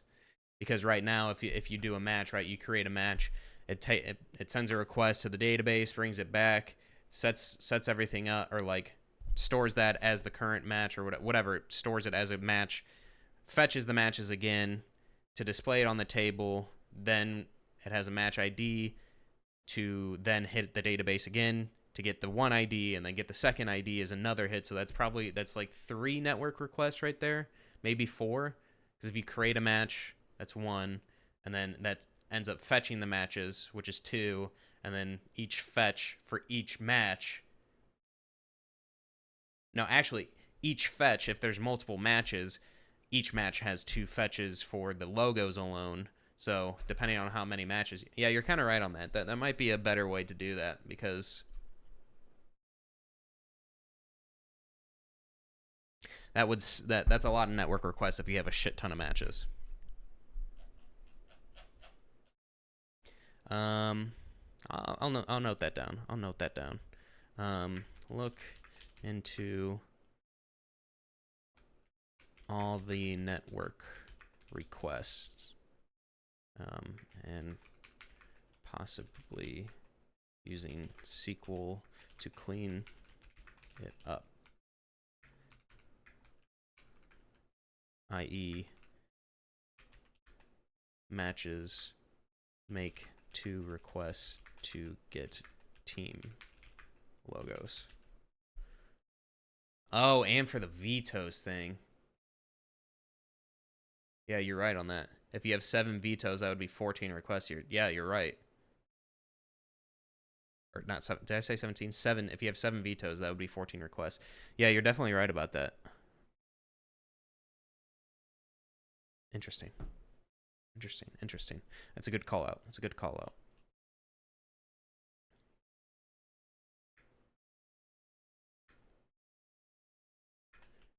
More for vetoes. So that's probably where all those extra requests were that I was seeing in the network tab earlier.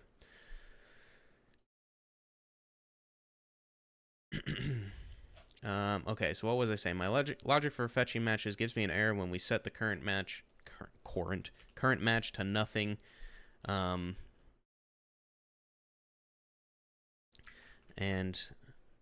then run the match API dot get current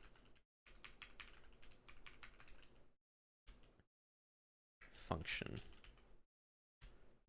And I can also provide a screenshot to it, which is pretty cool. Let's go ahead and do that. Send. Enable. Because everything is local, it shouldn't be a problem, but it's good practice. Yeah, absolutely. Yeah, so that's what I'm trying to do, is make sure that this stuff is good. Because eventually, like we had this discussion before, but if we wanted to move to a cloud service of some sort, I want it to be fine. Probably won't do that ever, and it is okay that it is kind of shitty doing all these network requests because it is local. But it's definitely best practice to make sure we're, especially when we're like getting all the logos through a route. When listing, like doing like a for each loop or whatever, like listing out all the matches in the match table. All right, let's see. I'll search for where the match get current is defined. Use and open it to inspect the fetch logic so I can diagnose the error when getting the current match. I'll run a code search for the API. Okay, so I'll open that. I'll update this to safely handle empty responses so the code won't crash. I'll place get current function. Only the get current function. Expected outcome get current returns null when no current match is found. Plans, I'll make the client side robust so it safely returns null when the server indicates no match or empty or returns empty body. That prevents errors. Checklist, what I changed. Okay. Holy shit. 12 files changed? The fuck? It's not even showing me the changes. Oh, is it just that one? Okay, so this is the matches API. Get current.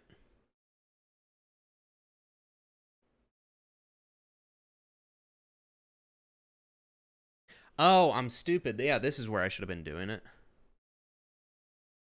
Okay. Let's keep that.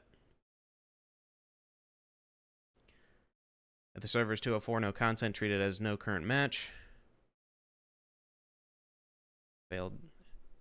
It's not okay. Okay. Yeah, that should probably fix this. Clear npm run dev, just because I think I made some changes in the back end. So let's see. Bop, bop. Cool, cool.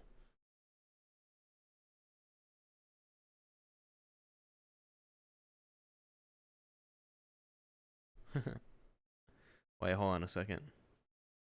That's 8, 24, 57. What the fuck? What is happening with all these requests? Holy shit. Why is that happening? It's doubling.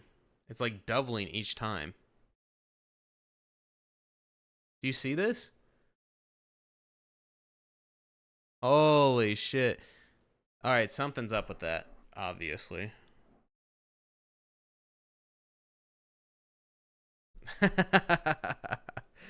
1,100 requests. That's crazy.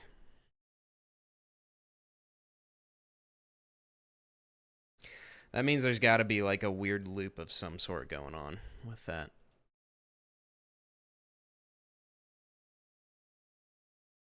Let's look at the network.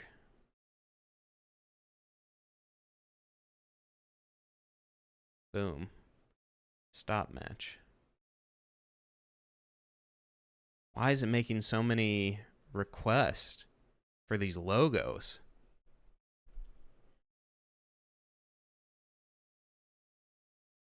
I don't know. I have to use the restroom. I will be right back and we'll look more into that.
All right.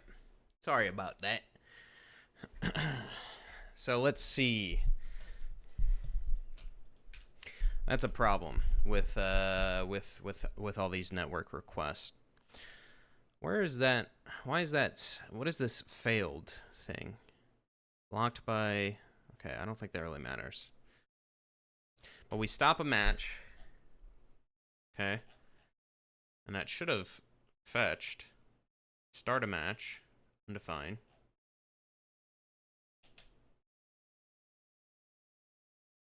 Wait, let's refresh this.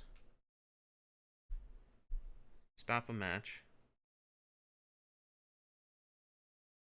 Start a match.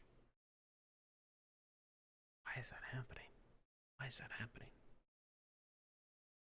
This is a really weird one to me. Obviously, this is not freaking optimized very well.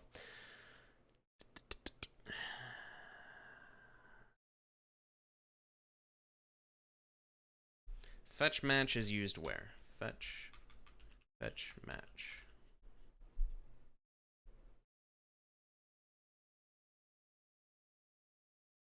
So whenever we have a match thing pop up, whenever we have a use effect, so whenever the page loads, we do it.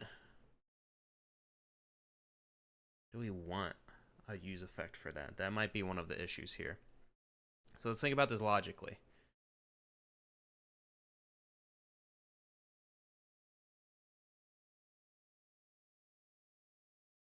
I don't know if we need this. Let's remove that. That might help fix some of this. Matches. No. Okay, so that we do need that to load the page.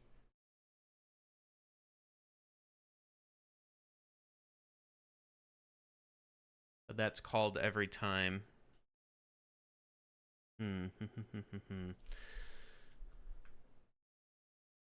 Do we have a thing in here? So let's look at the back end. Maybe it's because we're hitting like a loop of whenever the socket is. We can test that. Whenever the socket is emitted of match, we fetch the matches.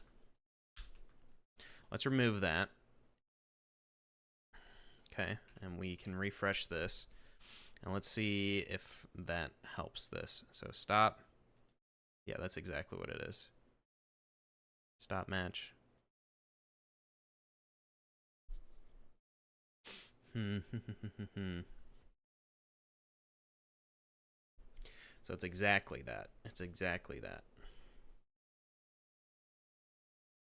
Which sucks, because that was one of the main ways. So whenever there's a match update. Okay, so let's think about the logic there, right? So whenever we admit a match, so if we start a match, we admit a match. So, okay, so we hit start on a match, right? We handle start, we set this to that, and then it says fetch matches. We go through set loading is true, await getting all the matches, and then we say if there is a current one, we're going to set that to the current match. Okay? So then when we set current match,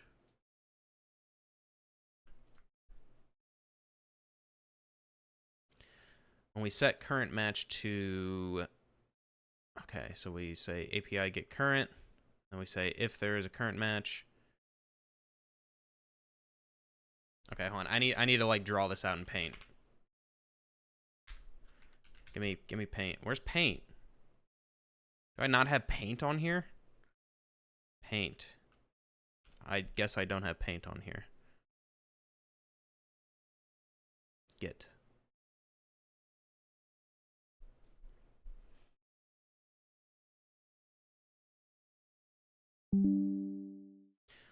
Open her up. Okay, so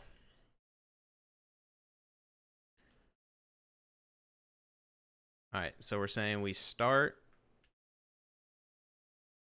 Let's say start.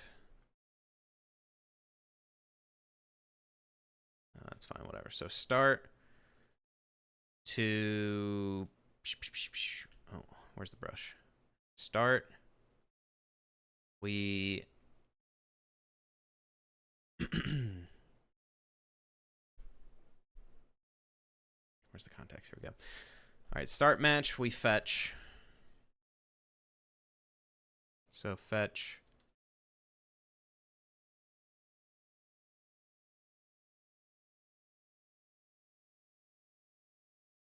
which fetch ends up going into here. And in that, we have two requests. We have get all, and we have get current. I'll try to make that better. All right, so we have get all and get current, which get all, does that call anything? So we get all, and we wait for a response there. I don't think there's anything in the back end. Close these, close, match page, close. Let's go to the back end. Routes. So getting all, we go here. We get all the matches, select all from these. So that's fine.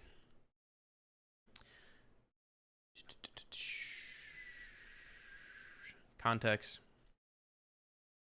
Get all. And then set matches. Okay. That sets all of our matches.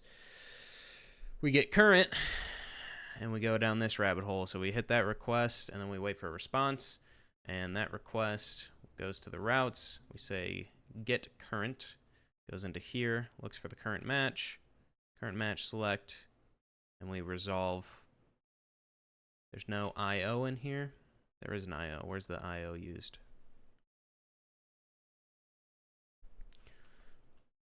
IO.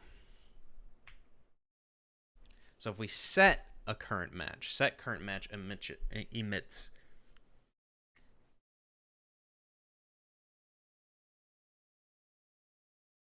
So maybe setting the current. No, if we set the current match.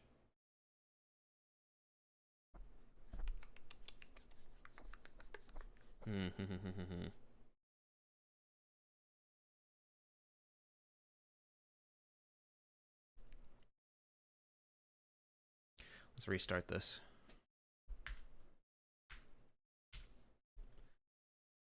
So start, fetch matches,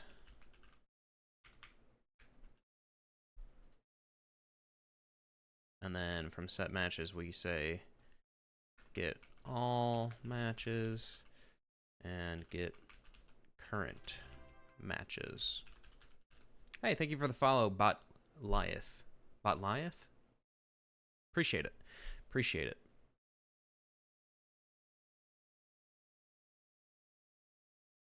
What is OpenHud? OpenHud is a I just need to keep the repository up. OpenHud is a program to run an overlay on top of Counter-Strike for tournaments to use for their streams. So Counter-Strike, video game, has a way to send all the like game information to a back-end server, and then we make like a web app on the front end. So you hide the in-game HUD, and then you have this, and then we have like player management, team management, match management, all that good stuff. That's pretty cool. Thank you. Yeah, it's fun to work on. And so that's what we're doing right now. What I'm trying to figure out right now is how the best way to do this. I'm doing some crazy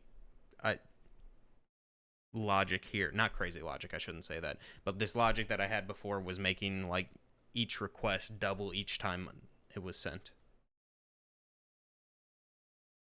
I am making one too in some aspect. How long have you been working on it? That's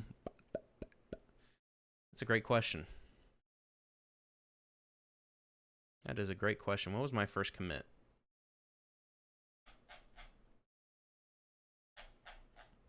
First commit was 2024, but I had a different version of it as well. So it was in like 2023 sometime, maybe like a year and a half, something like that. Something like that.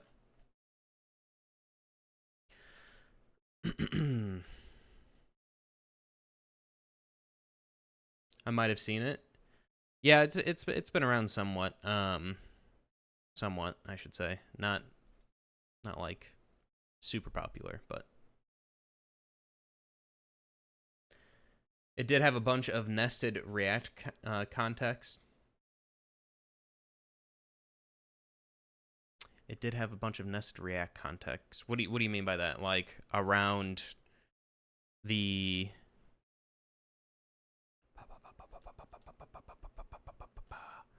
like in here around the like app provider like this? Something like that.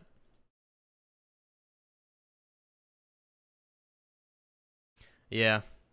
It's still like that right now. Listen, don't judge me, bro. I don't know a better way of doing that as of right now.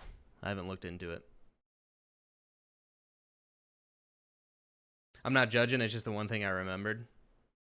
Why? Because it was so bad, huh? Is that what you're saying? Is that what you're trying to say to me? Because it was so bad and awful, you just remembered me like that? I'm just messing with you. This app is not perfect by any means. Not perfect by any means. Especially because we're seeing this problem of the fetch match.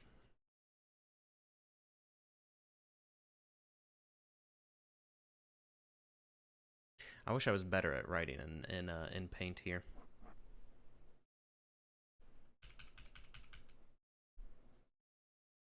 Nah, it wouldn't have worked for my use case because I needed to go in reverse time too.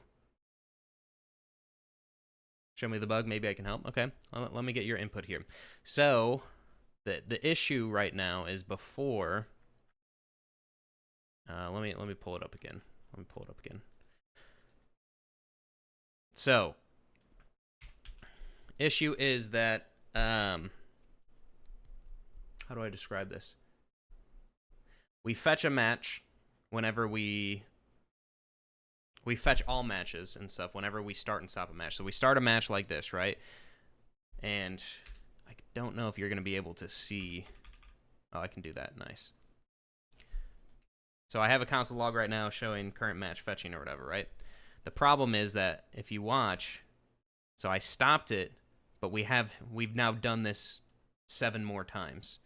And if we start it again, now it's up to 26 times. And if we stop it again, we're up to 64. And we just keep going back and forth. If someone were to just keep doing this, look at how many times we fetch that app, and then eventually we're running out of resources. And that is because every time the WebSocket emits a match message, we are fetching these matches and doing that. Haha.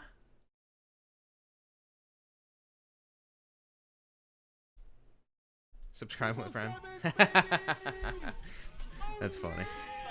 Thank you. Hey, it worked, bro. It worked. 3-minute ads got me a sub, bro. I'm about to start putting 6 minutes ads on. It's gonna keep getting me subs. Thank you for the sub, though. I really appreciate you. I did just farm. You get farmed. Easy money. So I don't know if you where you left off or if what you heard. But yeah. So each time we're making a request, right? Or I should say, whenever we're setting a match in the back end, we emit this match thing. And so long story short, like I said before, this number, we just look at the amount of like requests that we are fetch or making to the back end to the point where memory just fucking, or resources just fucking go. You don't want socket handling to be in a context. Yeah, and that's what I have figured is once I get rid of that, we are fine. You want to initiate a socket connection when you initiate the app and maintain the connection. So we do that.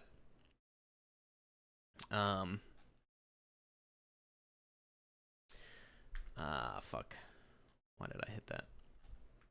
So we initiate the socket here in the socket.ts. Based on that, export the socket, and then socket on update, which is what the is for the game. Sends the data to the GSI for us to use. What I was using this for in the context was to artificial, I guess, I don't know if artificial is the right word, but to fetch the matches whenever we set a match. But I actually don't know if we need to do that. So let's see here. So why was I doing that before? Does this just work without it? I think it just works without it.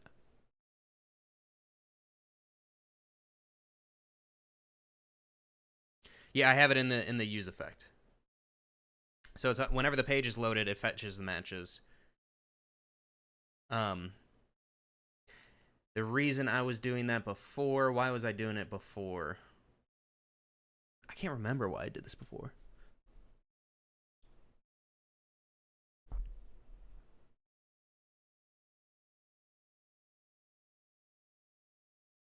You have it in use effect, you just need it in there so anything in the body will run on every frame.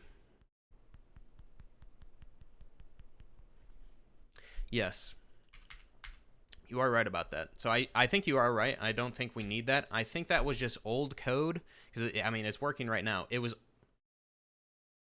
Wait, no, it's not working. Stop. But that's probably a separate issue. That is not working. Maybe. No, that doesn't make sense.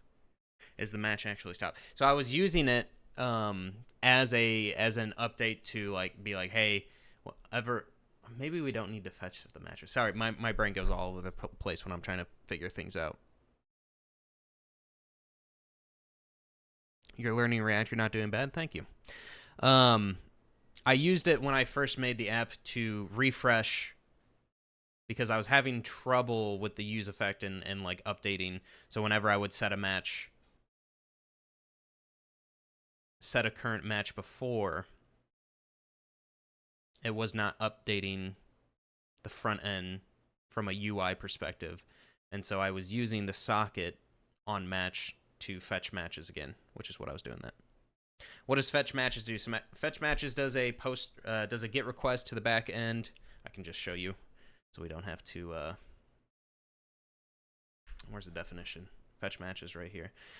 So we set loading as true. We get all the matches from the back end. We set the matches. You can ignore the filtered matches. It's not actually used. That was for like a search function that's just carried over. So we set the matches if they are matches. Else we set them to an empty array. And then we check for a current match in the back end. If there is a current match, we set it to the current match, and else we set the current match to null.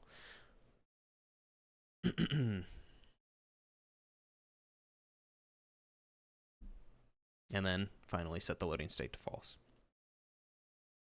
Okay, so if matches doesn't change and you set it, it won't trigger a re-render/state update.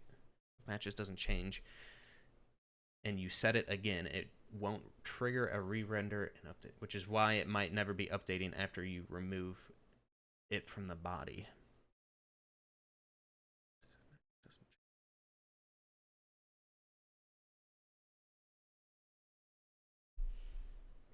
So what are you trying to say with that?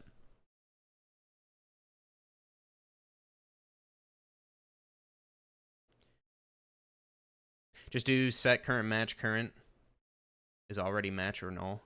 Yeah, so I think I did that earlier in these, like, I think I did that in here to set current match null, right? Like this is what I had earlier, which I guess fixes my issues because to not use the WebSocket. Stop AI. Set current match. Could do something like that. So in your use effect, you want to set matches to the initial state on return/component dismount. You want to set matches to the initial state on return/current component dismount. My use effect. And are we not doing that in the fetch matches? Because we call it, like, in the use effect, we fetch the matches and then we set the current match, or set the matches and do that.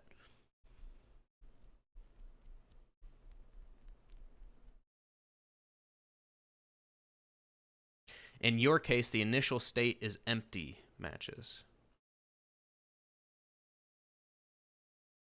Oh, yes.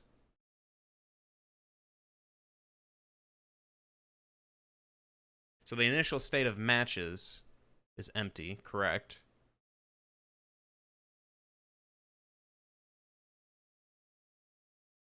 No, I mean the entire state of the component. You have a few use states. It could be cleaned up.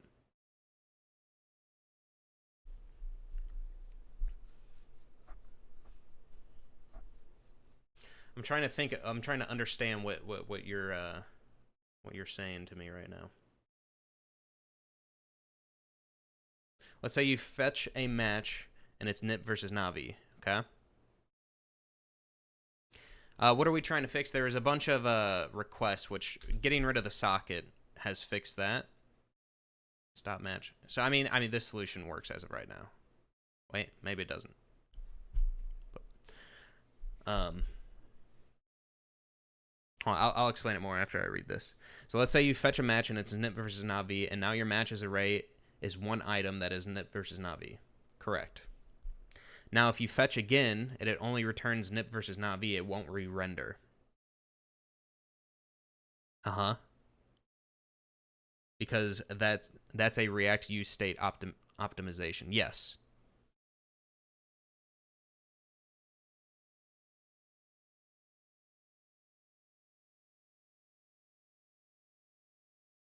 It won't re-render if you set the state to something it is equal to. It won't re-render if you set the state to something it is equal to.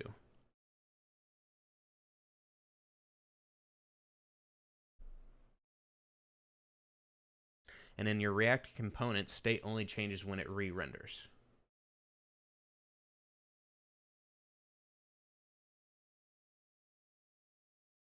Okay.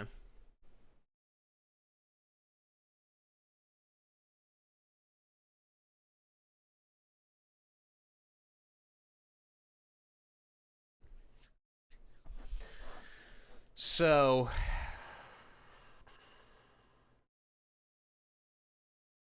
that's pretty sick. You have an Electron app, though. Thank you.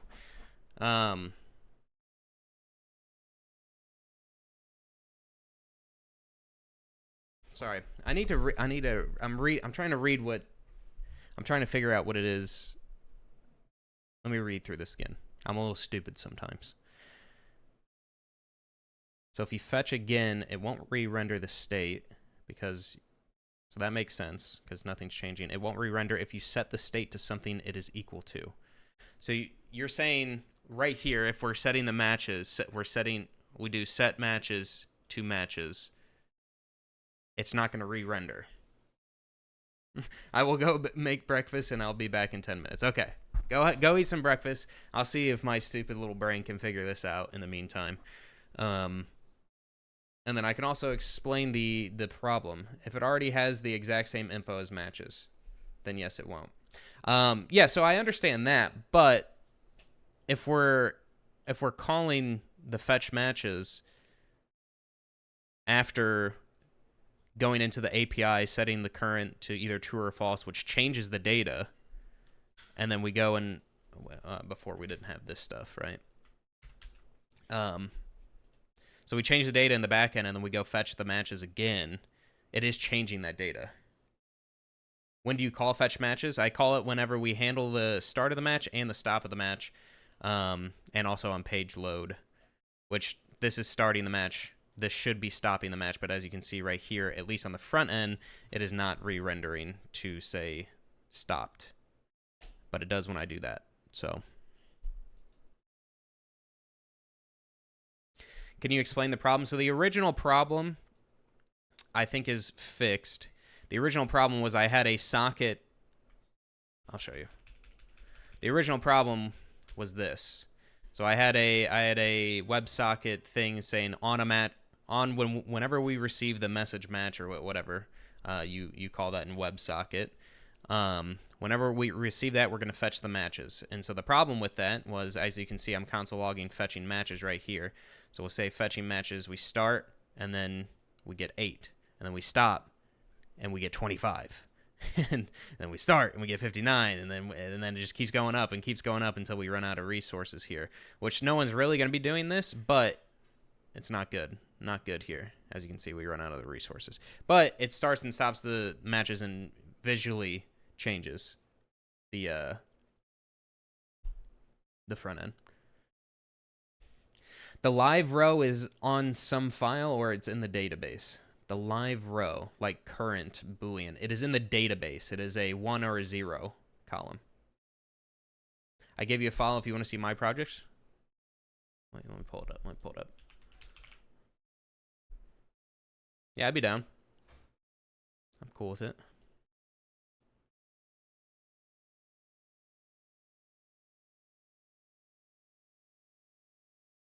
Info, let's see. Watch a Counter-Strike 2 demo in any browser. Wait, that's actually fire.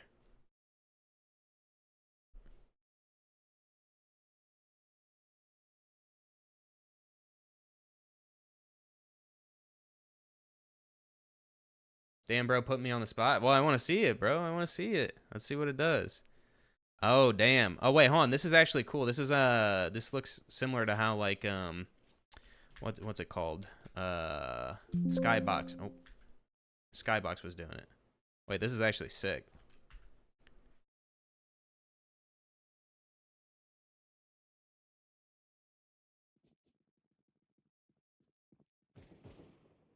Hell yeah. Wait, that's awesome.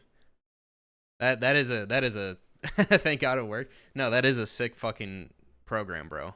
That is I honestly, it's alpha. Yeah, I mean, for alpha that looks good as shit, bro. That's something people are going to for sure use. Ignore that article. I'm using you to procrastinate right now. Don't worry, I've been procrastinating on this program for forever, bro. That one seems way more complex than mine. 100%. Anyway, let's get rid of this because I don't think we need that anymore. I think what I really need to do is, so if we do it through there, it works. So let's go into the match card real quick. Because maybe I have, there's so much stuff I need to update about this. Fetch team names. This is probably where all that shit's coming from. So we call the handle stop match by the same thing. Handle stop match. Do we need a, I guess we do need an ID for that. Doesn't make sense. Some of it is React though, so I learned to make these components not aids. Yeah. Yeah, React can be kind of a, especially, you know, I'll give you a little context too. I haven't worked on development on this app in a long time, and so if I don't constantly work on something, I tend to forget like all of it. See, like, look at this. This is just so weird how all this is working right now.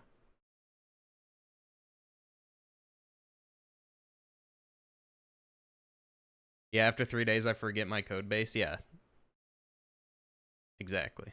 That's why I used to not be good at documentation. Like I wouldn't document anything, and I've started documenting like everything that I do now, like why I do something, or else I'll just forget.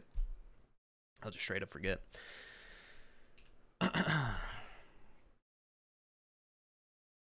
Okay, back to the issue at hand. So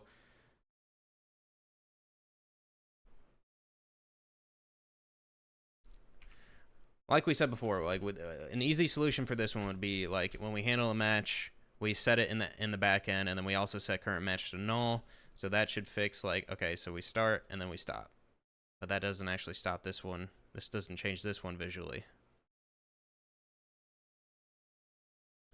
To be honest, what most likely is going to happen is that you were crutching on a lot of re-renders happening before, but now you're cleaning your stuff up, so you got to rework a couple things.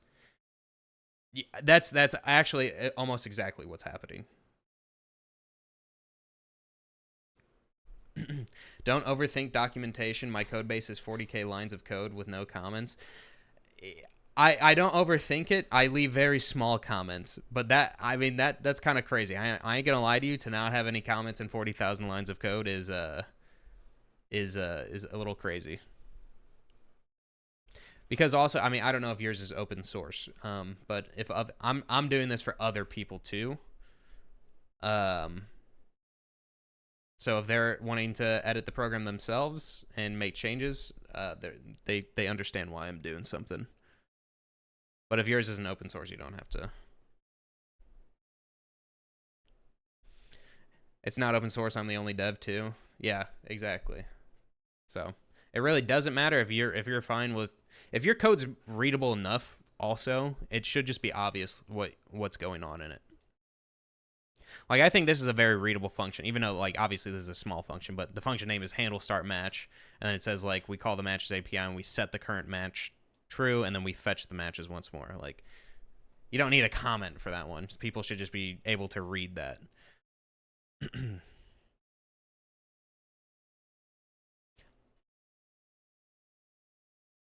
You're thinking the right way for sure. Thank you. Thank you, thank you. Sometimes I'm a little stupid, sometimes I'm not, you know? Depends on the day. Okay. Getting back to the issue at hand. So, let me just verify one thing. Let's go back to the database and let's verify. I have to sneeze. I just have mental illness from having to work in a 40k line code base. I know what you mean.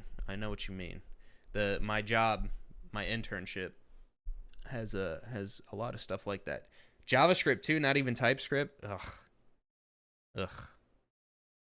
That's tough. That's rough. That's rough, buddy.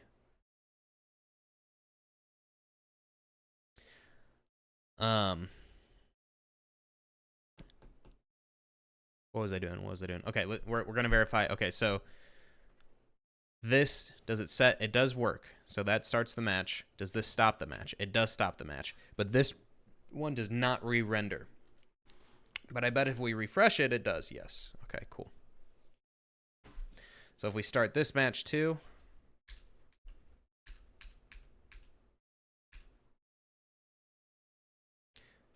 So actually, it seems like it's the table, not the card itself.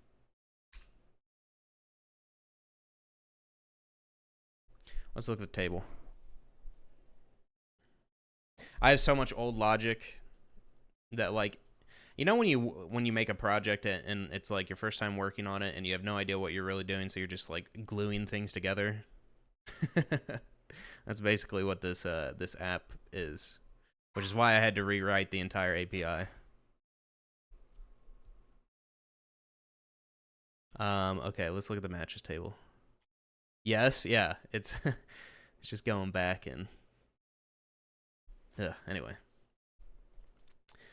Maybe I'm running into the same edit or same thing. So on edit match. No, that's fine. That has nothing to do with this. Okay, so we have the same handle these matches.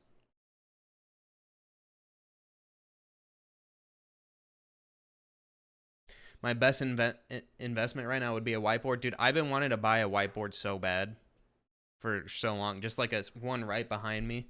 I have one at my internship that I use. It's so nice. It's so nice to have.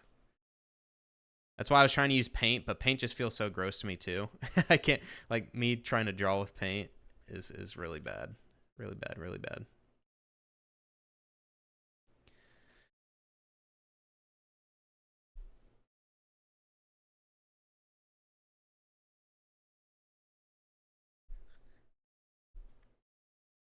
All right. We're going to use AI for this, as we love to do.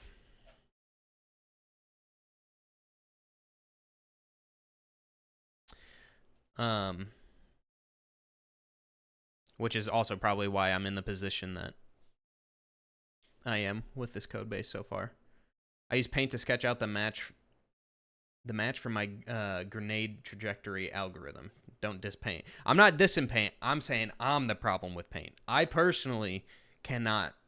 I can't like here.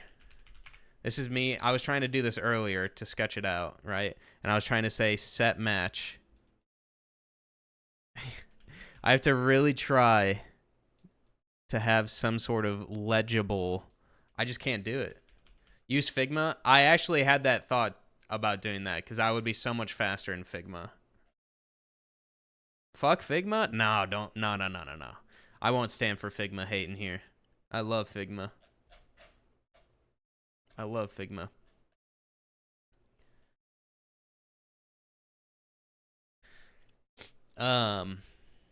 Okay, what was I doing? I was asking AI, like I said, which is probably why this is the way it is. Matches table. Why are the matches not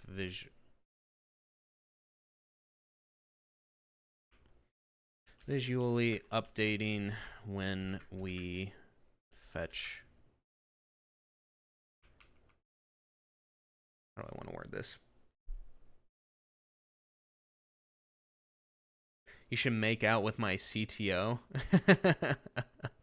Are you Figma phobic? Well, you don't. What is it about Figma you don't like, dude? That Figma's awesome. Figma is literally like Photoshop, but free for the most part. And better? Question mark.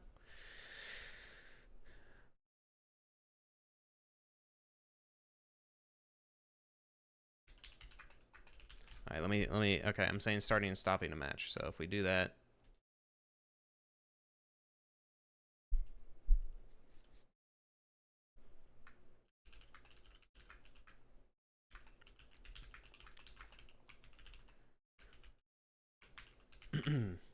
Free, lightweight, and easy to use. It depends on what you're designing in it. What do you mean it depends?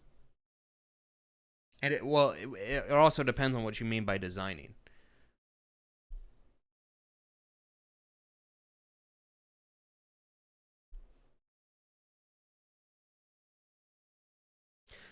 I'll inspect the matches component in context to find out why the UI isn't updating. I'll read match tables and fetch in match context to check state usage and event wiring. Expected outcome. Locate missing state updates, missing socket listeners, or stale closures preventing re-render.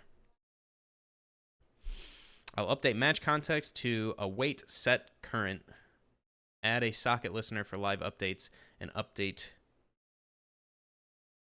key rows by match ID and make team fetch effect depend on match IDs so the UI updates correctly.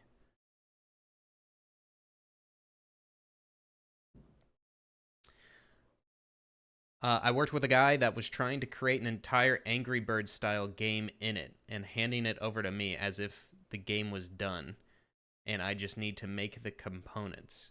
Maybe I just have trauma. I think you just have trauma. What does that even mean? He's trying to create an Angry Bird style game in Figma. Like, he just threw together some shit in Figma and was like, make this. Like, made a gigantic proof of concept in Figma and then was just like, yeah, so just make this. He thinks that because you can add style animation to things, that means animations equal game. Oh no. Oh no. Uh-oh.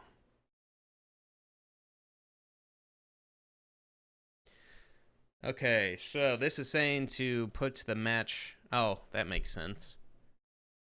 Put the match in the use effect. Is it saying anything else? Let's see. What are we doing in the matches context? Await fetch matches. It is async. Oh, is that the issue? Is that the fucking issue? But it's adding back. What is AI doing, bro? It is adding back a socket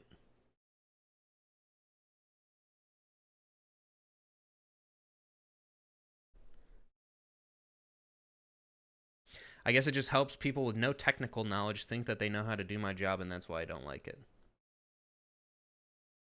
You know, I could understand that. I could understand that. Yeah, like if you're trying to make an entire freaking game in Figma, that's not what it's for, you know?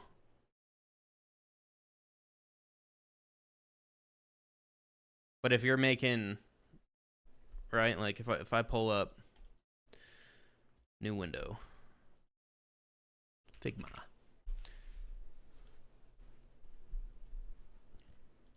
But like if I'm working on a HUD, right? Then this is what all I'm doing, and then proof of concept, you know? That's the same as using Photoshop to make a movie. That's it. Yeah, that's exactly what that person is basically doing. That's a pretty close comparison. That's like not what it's for. Okay. All right, AI, what are you trying to tell me to do here? They're putting the socket back in, which is interesting.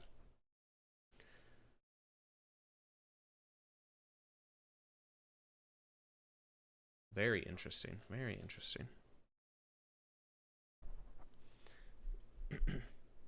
That person would be unemployed if it weren't for Figma, is what I'm saying.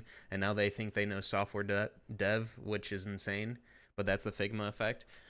There's no, I mean, yeah, but to be fair, like, if it's a designer, right? Like, they got to make the design. And me personally, I'm not amazing at designing stuff. I'm very good at looking at what other people have designed and making something based off of that. But like being super creative myself and designing things, not as good at. How would designers talk to devs without Figma? I mean, there is other ways, but I think Figma is like the best.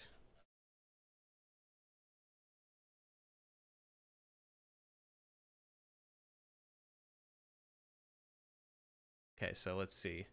So we're importing the socket. We're saying on the page load, we're going to fetch the matches. We're going to listen for on the match thing, and then we're going to fetch matches on that. And then on page dismount, we're saying socket.off match. I don't think we really want that part of it. Unless we're saying, what does socket.off do? Listens for an event listener for... Removes the listener function as an event listener for... Okay, maybe that is something we want. But I've never looked at it like that. And then in here we're saying try, await.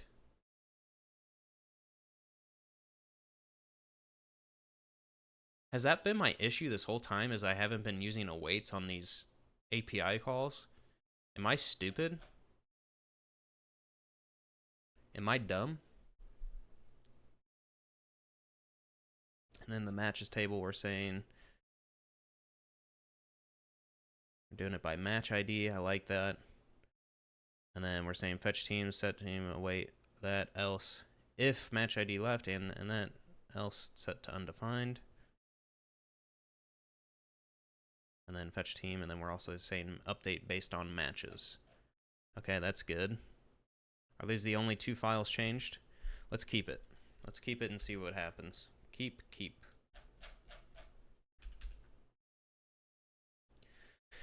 Does that make sense to me? npm clear. npm run dev. Just make a square and put stuff in there. It's pretty much how it used to be. But then your boss can interact with designs in Figma, and to them it's done. I'm not talking about the designers. Oh, you're not talking about the designers. Obviously, I've seen some stupid stuff on Figma, like super ultra over-designed buttons with weird animations. One time I was told to create a particle system that could change particle size, count, position, emitter, color in the Figma, for it was a screenshot. Bro, where do you work? where do you work that they are like this?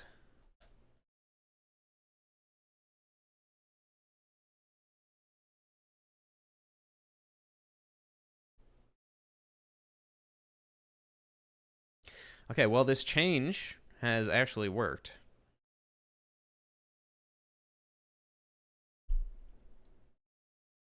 Now, I've done design in the past. I get that stuff a little. Fair enough. Also, I hate how this match card looks. No cap. No cap. Okay. Well, this is working, I believe now. Wait. Kind of. Stop.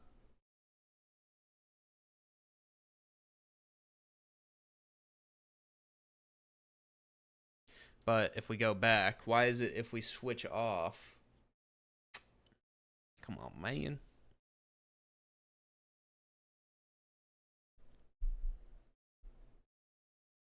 I might be a hater a little bit, but I have a little reason. Well, yeah, if someone's telling you make a fucking particle system based on a Figma screenshot, that's kind of insane. That's not kind of insane. That is insane. Yeah, can you just make all this, please? Like what?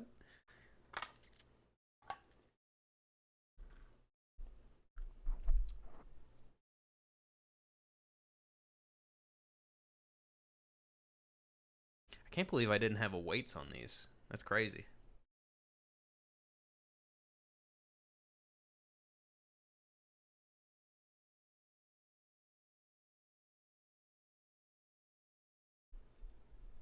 Can I get rid of this part now? Because that should be happening in here.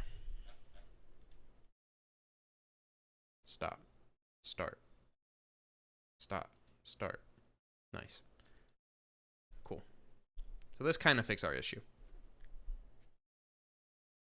Yeah, like there's a designer and to him I am just another translation layer between his idea and the AI, or at least that's what it felt like. Yeah. Um at my internship, AI is like a huge focus right now, and I feel like a lot of the like C-level people think that AI is just like, oh, let me make an idea, and then I'll just give it to my software developer. He can use AI to perfectly replicate it instantly. Or maybe they don't even need the developer. Maybe they just think they can do it themselves. But it's not like that. You have to understand what's going on. You have to understand the system, the architecture of the system. You got to understand like why things are doing it. You can't just be like, oh yeah, do this, because it's way too complex. AI can't go super complex. I'm not an AI hater. I love AI, but it's leading to developer. Yeah, yeah. They don't understand the 5% of the product. They don't understand that 5% of the product is 95% of the work. 100%. 100%. And it's quite annoying too.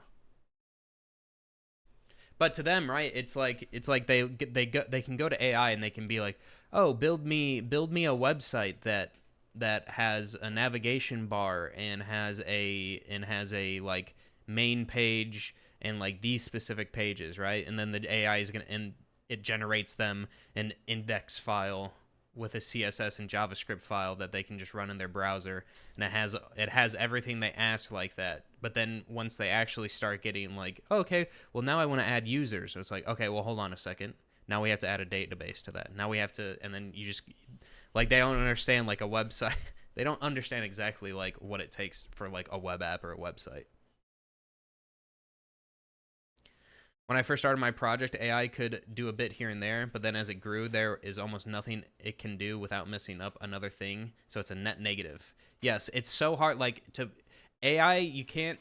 It's getting better, but it's not. It can't like take the context of the entire app into scope and understand. Like it can take a guess, but it can't be like more complex. It's so good for boilerplate. We'll just put it at that.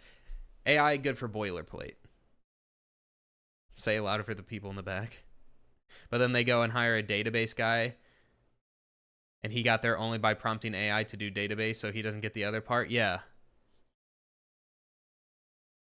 And then they hire a security guy, a software security guy or whatever, or cybersecurity guy who wants to implement other changes, and he throws in ChatGPT, "Hey, what are some security flaws in this code?" And it's like, well, hold on a second. What is the context of this code?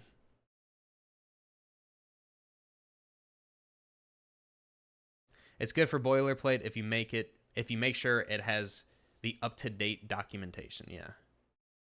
AI is really good at creating something generic. Once your project grows and has some small technicalities, it's all over. And that's kind of like I said this earlier. That's like what I'm somewhat experiencing with this because I definitely used AI to a lot when I first started this app and before I knew anything at all. And now I've just run into so many different like small roadblocks.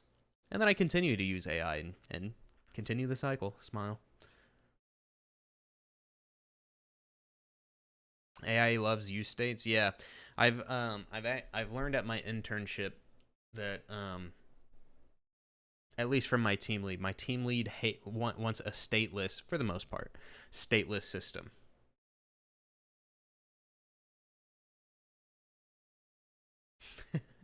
It's a slut for the React use state. It really is. It really is. If I could have a stateless option, that would be nice though. I think state is like great for like the HUD, like the HUD itself, right? But this program, like the OpenHud program, I feel like is kind of less needed for it. But I don't know. I don't know. Whatever. Okay, so let's figure out this part now. So whenever we go to a page,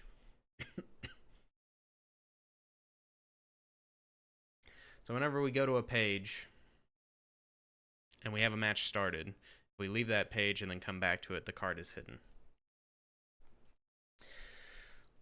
AI made the changes, so let's ask it again. Let's keep using AI and fully break the app. On demo 24, my rules for renders are 1 on on initialize, 2 on spectate change, and 3 on play/pause on round change. Anything else goes through the game loop. Okay. Interesting.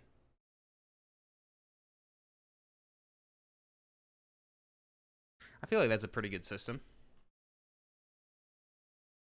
But then again, I mean, your app is very, very different from mine, so I'm not going to even try to understand that or tell you what's right or wrong on that one. Because that one's a lot more complex than mine, I think. Not I think, I know that that one is way more complex than this one. This was just an API.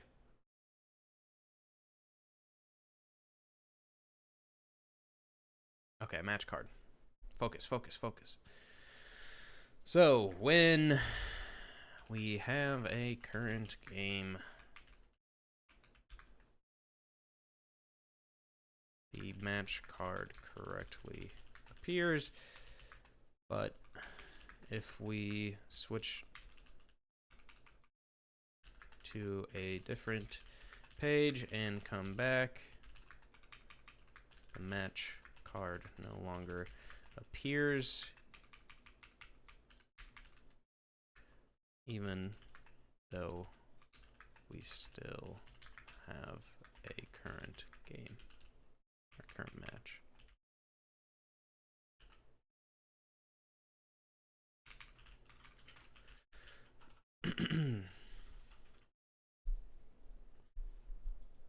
Building a 2D player into your app would be really cool after you're done.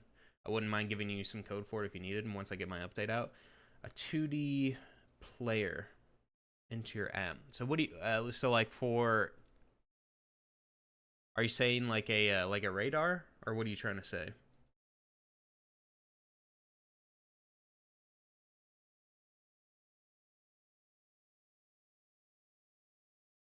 Hmm. I guess we could have something like that in the dashboard.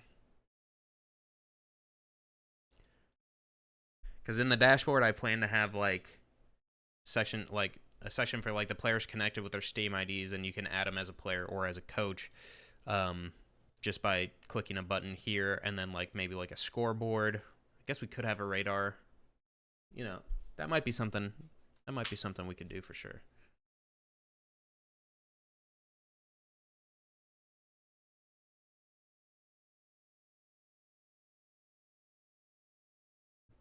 I wouldn't mind implementing something like that.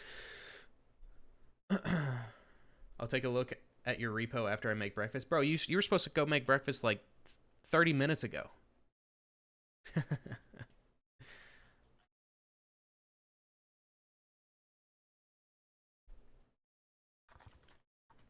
Go get your breakfast, bro. Go get your breakfast. I actually need to eat something myself, too. I haven't eaten yet.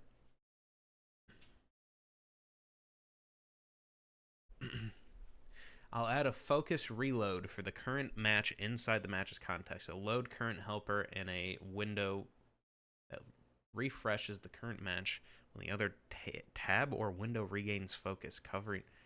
I'll edit the provider to add these listeners and clean them up. This is overdoing it, brother. I don't need you to do that.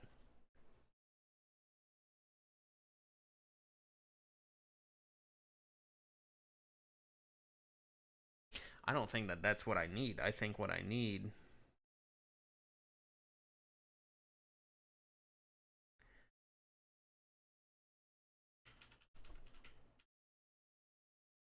So what is it saying? What is it saying it wants to do? So it's saying we're going to make a new function to load the current, even though we already have a set current function.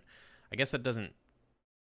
Refresh current match when window regains focus or visibility changes. No, that's not what we want. This is not what we want. This is not what we want. This is not what we want. Undo these. I don't want any of this. I don't want any of this. The problem here, I need to stop using AI, man. The problem here is that it's probably in here that we need to re-render based on matches. Kind of like we did for the table. So how does the table do it?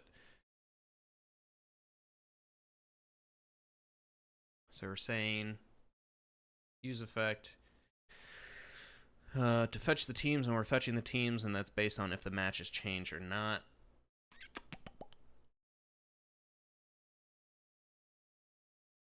Well, this should already be happening.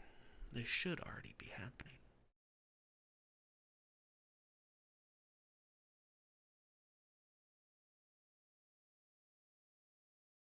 If I add matches to here, what happens? This. Oh shit! That's what happens. Well, we don't want to do that. Don't want to do that. How'd you see baby? Streamer ignored chat. Is he usually like this? Yep, that's me ignoring my chat.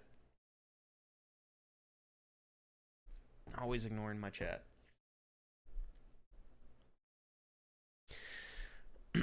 I don't know. I may just call it here because I'm a little hungry myself. And we made some good progress on this. I think a little mental break from it would be nice. Any flom jobs today? No, not today. Next week? Yeah, next Saturday we have one. That's a good point though. I can actually, you know what we'll do? I'll stop working on this for now.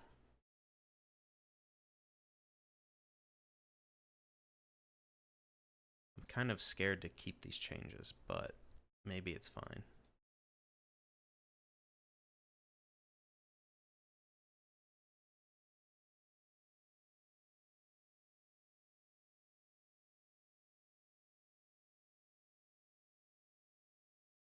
Maybe this is fine. Maybe it is. Yeah, okay. Let's say OpenHud 31. Deleting old avatars, old images on updates / deletes. What else did we do in this one? Old image handling. We'll just handle slash, what else we do? Old image handling, so that was those ones. Database change.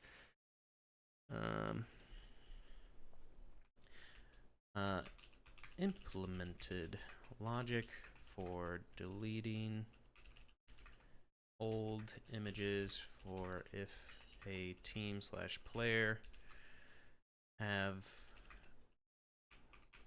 get updated slash updated and or deleted. Okay, and then the match API, what did I do here? So we're saying current return match if null.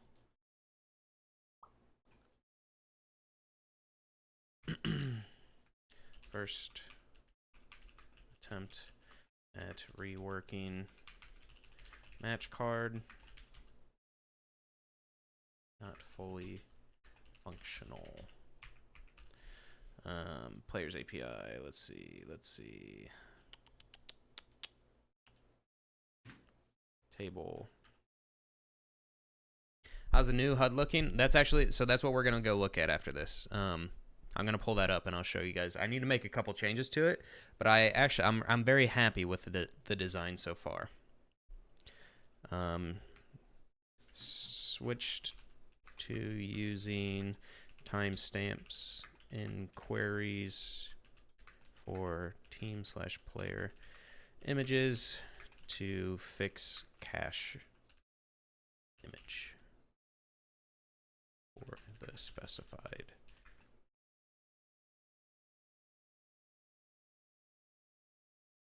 team slash player. Fine, whatever, that works. What else did I do? Anything else? Anything else really? I don't think so.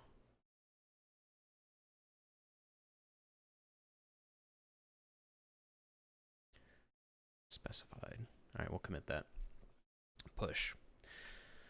And then it's gonna be funny. I'm not gonna use OpenHud to do this.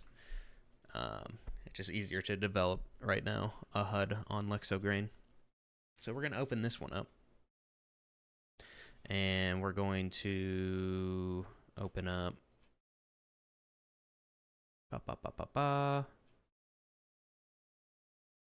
npm run dev. And if we run some test data, this is, well, it's bigger because it's on your guys' my monitor's bigger. How can I do this to make it look better? Maybe something like that. I think like this is about right. This is what we're looking at though. A few things I need to change, but overall I'm pretty happy with it as of right now.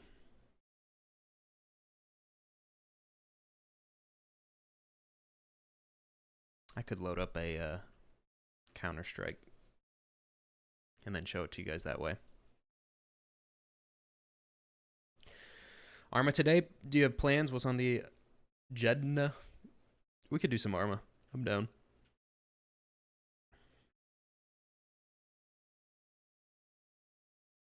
I'm down for it. I don't really... Do we have plans today? I think we're just going to chill. Maybe do some chores and stuff. I need to clean some things.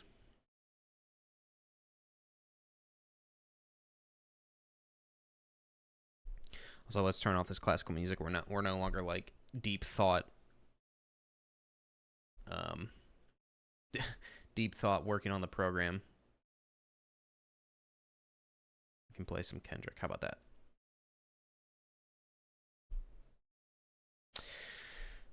So yeah, this is how the HUD's looking. I'm liking it. I'm liking it. Mister, do you when you have HUDs, are you using the Lexograin radar or are you using Bolt Observe? First thing we're gonna change is this. I don't like the. Let's get rid of that. So that should be pretty easy. Map series. Map series.text. Veto entry.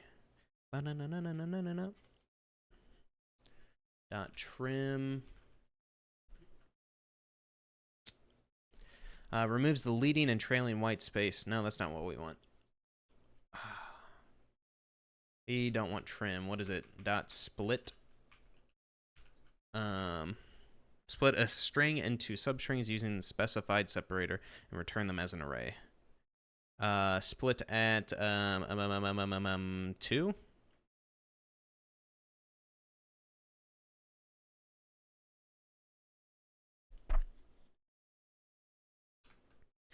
Yeah, let's do that. Let's do this.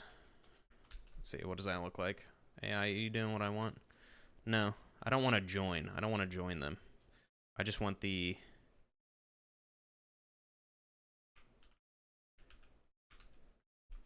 Is that what I wanted? Yeah, that's what I wanted. Use replace DE. I guess that will work too. Yeah, that makes more sense. I forget how many like little JavaScript functions there are to use. But let's use that one. I kind of like that, and that's more readable in my head. I use Alexa radar, but I modified it a bit. And what do you mean? Is there? Have you figured out? I don't know if Alexa. I've really not looked into the Alexa radar at all, but I know like the Bolt Observe radar zooms in and stuff on when players are secluded to a specific area. Do you know if the Alexa radar has that?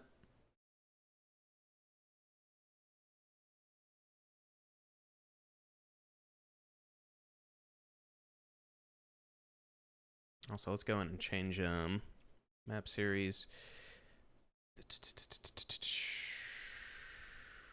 Font weight. Can we just hit it with a bold? It looks very small right now. Maybe I just need to do a text or font dash size 20 pixels. That's too big. 16. Is this what we're at right now?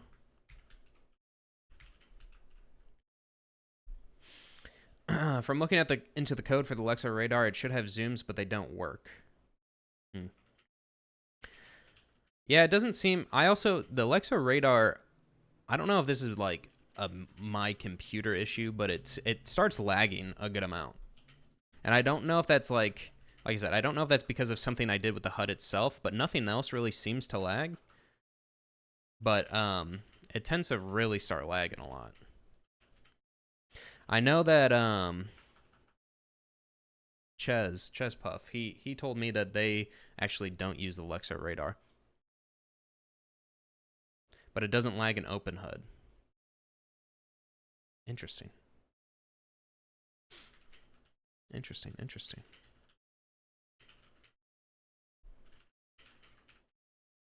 Maybe they have like weird... I wonder if they have like weird stuff that like tries to interact with their like cloud database that makes it lag really bad. I don't know.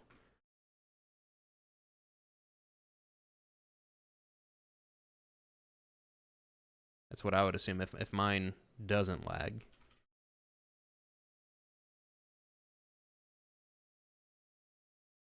Or maybe it's something while they're parsing the information. I don't know.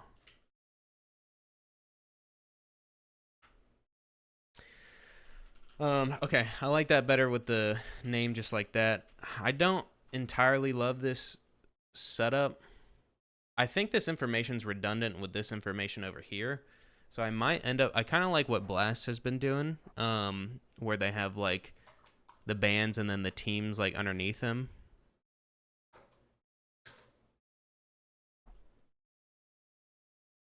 Maybe I look into doing something like that. Another thing I wanted to change was this. Let's go to... Will you allow me a little autism? Of course. Of course I'll like a little tism from you. How about that? Let's see if it's something I've already written down.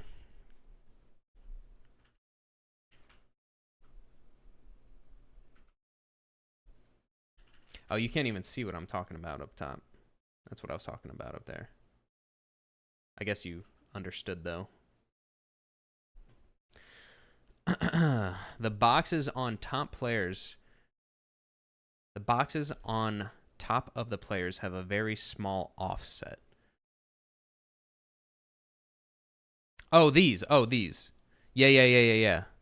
Yeah, no. I'm actually that I've noticed that, and I want to fix that as well. Um, you're saying the gap in between. I made the height of them smaller specifically because I didn't think they needed to be as big. But if you're talking about the gap in between them, then yes. And the solution to that would to just be to include them in the team's boxes. You know what I mean? No, I'm saying they are pushed outwards. IDK hard to explain or how to explain. They are pushed outwards. Huh?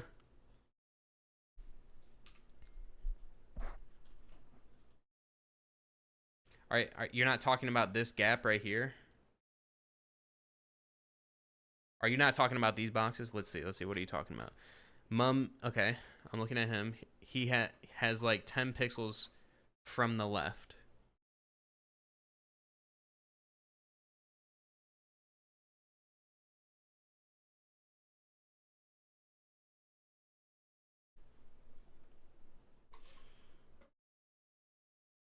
I'm trying to understand what you're saying. He has like 10 pixels from the left.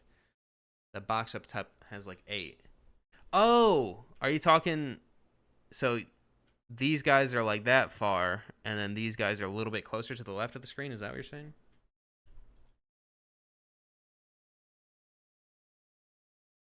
Yeah. Okay. I can see it now that you pointed it out.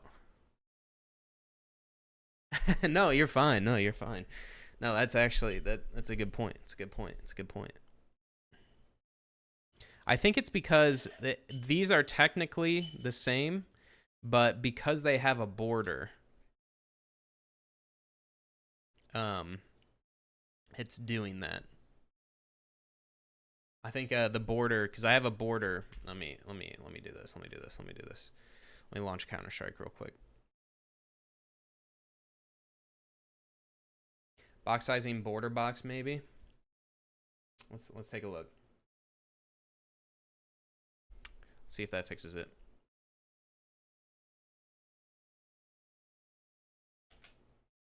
Is this where I want to be? Active. Let's see. Box dash sizing border box.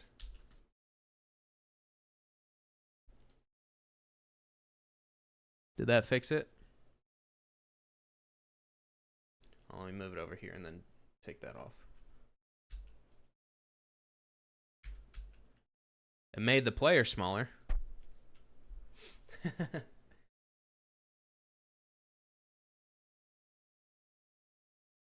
Hmm.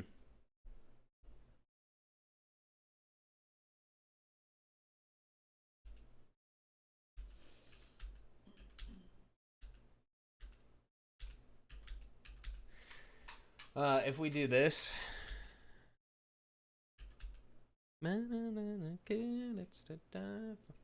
Um, you know what I'll do? I'll write that down on my to do. How about that? I'll say side boxes slash player boxes different. Look to have different spaces on from the left and right of the screens. I'll look into that. I definitely think it's something to do with the border. Oh, I don't want to be on this account actually. But it looks really good. Thank you. Yeah, I'm happy with it. I had a really embarrassing. I was doing a cast the other day, and I had a really embarrassing moment. Um, where I had made a small like change that like I literally thought about for 5 seconds, and it was about the primary weapon. Because I didn't like. I mean, obviously, we don't need to see both the pistol and their primary rifle. They only need to see the gun that the person is currently using. And I very stupidly just straight up deleted I deleted the secondary weapon and then added pistols to the filter or whatever. Long story short, we didn't have we didn't fucking have we couldn't see primary weapons. It only showed what pistol they had, and it was like really bad. Is the observer account yours or is it a shared account? No, it's mine. It's pulling the games from my library from my other account. This account only has a Counter-Strike.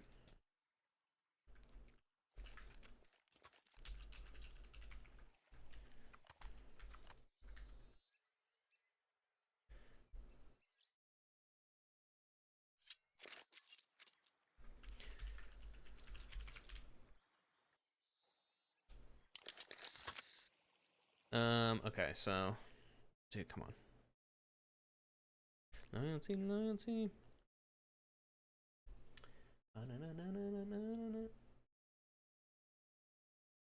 Zach, you're a weird guy. Now I see why Sunshine likes you a lot. Let's see. If I go here.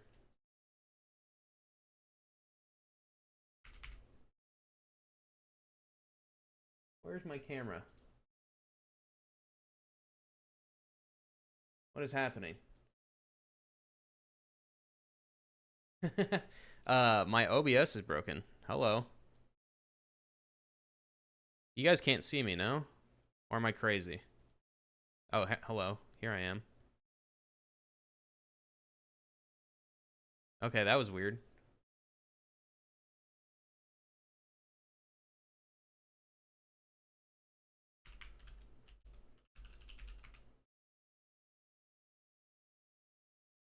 Yeah, I don't know what that was about. Okay, anyway, here's what the... Now my camera's not working. Oh, I'm down here, that's why.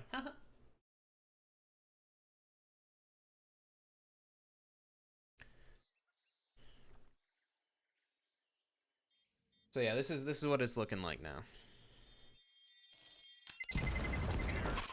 So a few things I want to fix. That win round thing shouldn't actually... It's not how that works. It actually does go away before. But because I sped through the demo.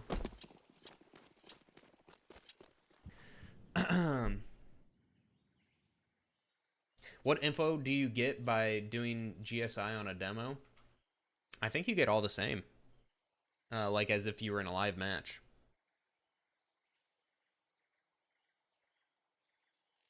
Pretty much the exact same.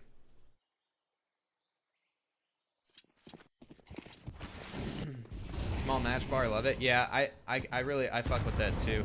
So what I like a lot, right, is we go smaller match bar and then the 5v5 thing. I'm debating if I want that to include that at all times. I think some people like it. I don't know. There's a lot of small things to fix, like when someone dies or they run out, like drop a gun. The ammo is a little messed up. Hey, Belt, how's it going, man? But overall, like I said, happy with what we got so far. Happy with what we got so far. Include it when it's not a 5v5. That's an interesting... Maybe.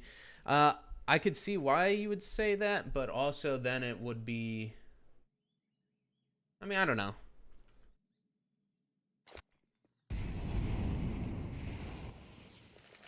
I have seen tournaments do it like where it appears only when the numbers have changed, which is an interesting concept.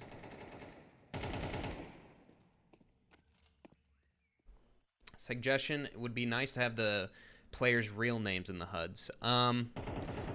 So if you're making a custom HUD, you can definitely do that. I personally am of the opinion that the real names don't really... I don't think the real names matter that much to me.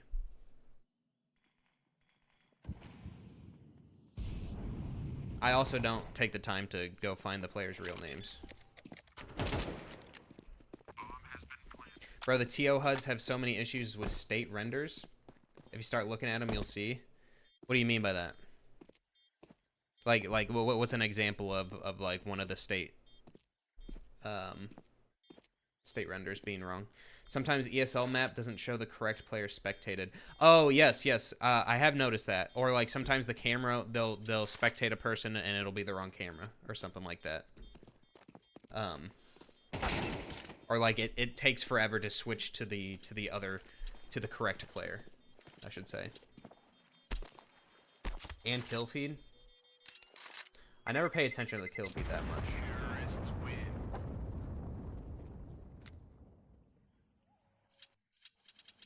So. But yeah. I've definitely noticed some stuff. ESL specifically. ESL is kind of just all over the place with stuff. Blast seems to be have their shit figured out pretty well. IMO. All right. So first thing I'm gonna change about this. What I want to do is I want to go to this match bar, and we're gonna see if this. I'll do this. Let's go match bar. So, bot lathe. Since you're just coming back, I'm taking a little break on the program coding for now, and just doing this to switch up my mindset.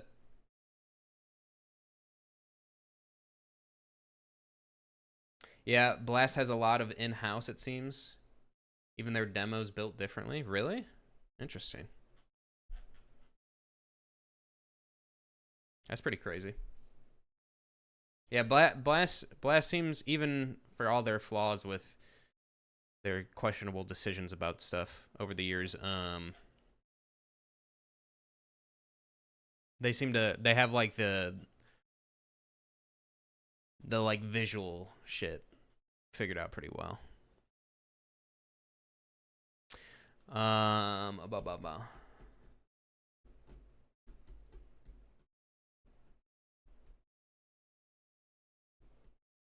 like that. What do you mean then?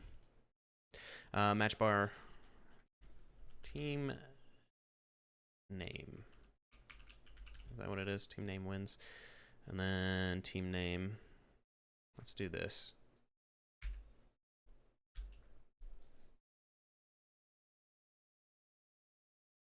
Server plugins sometimes affect demo events. Oh, and Blast demos always seem to be a little different.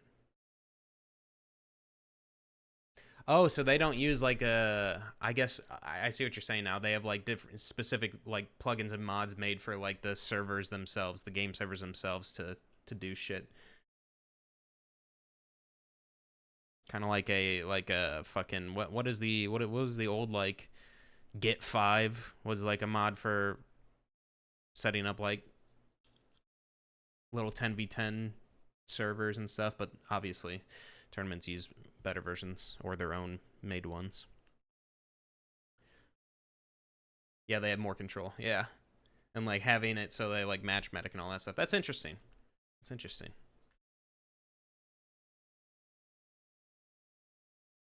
All right.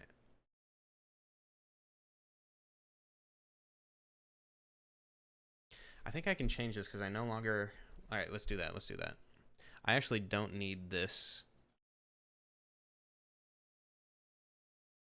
We're going to go team names and wins. Let's change it to do this. Actually, what we'll do, so that we don't have to change a lot of stuff, we'll do container, team name container, because I think that will be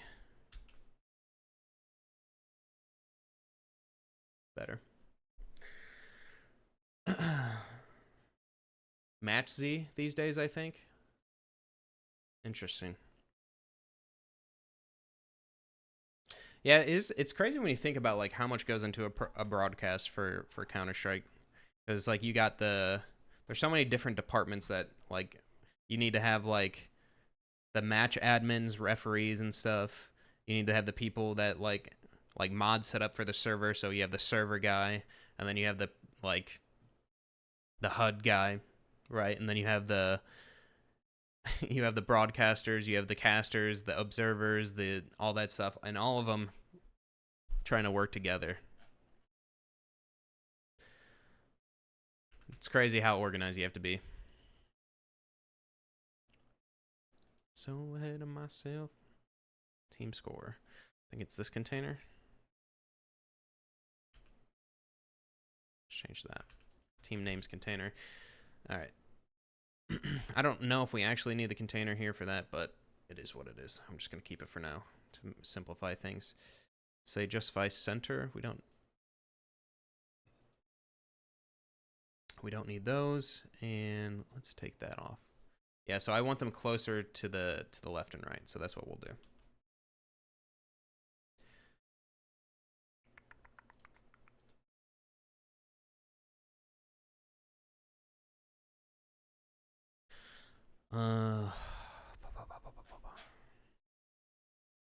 I can't think right now, bro.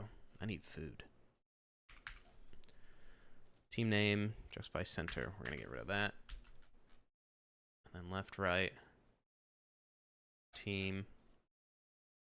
We need to say team name.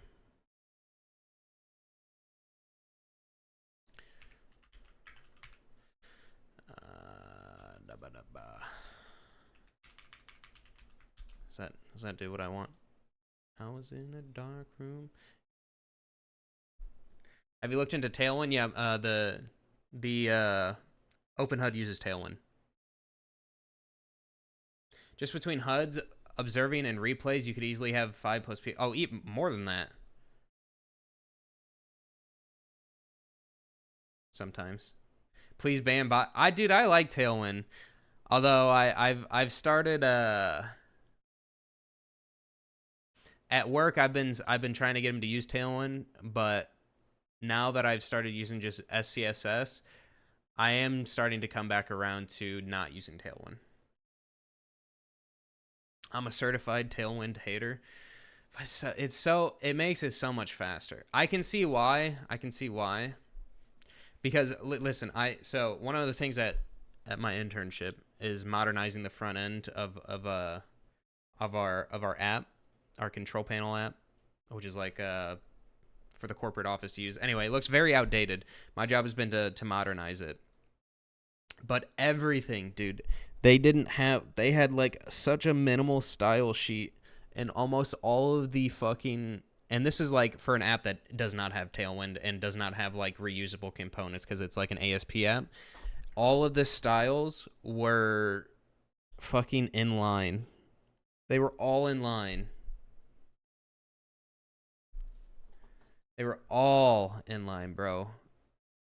And it was so mind-numbing to go line by line by line and fixing it.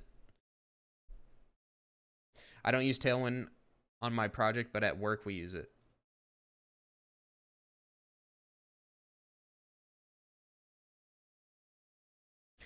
It's kind of nice with Figma. Yeah, I mean, dude, I do. I love Tailwind. I do. But you have to. It has to be used in a context of reusable components. Has to be. It's too hard for me to understand. Yeah, you need to have like a understanding of CSS before you do it. But once you, like, literally, it's such a time saver when you really get into it.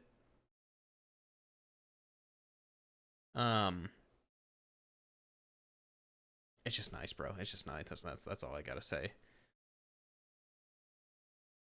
If you have an old code base with 0 Tailwind, then trying to port it into Tailwind is a losing battle. You have to start with it. Yeah, I would agree with that.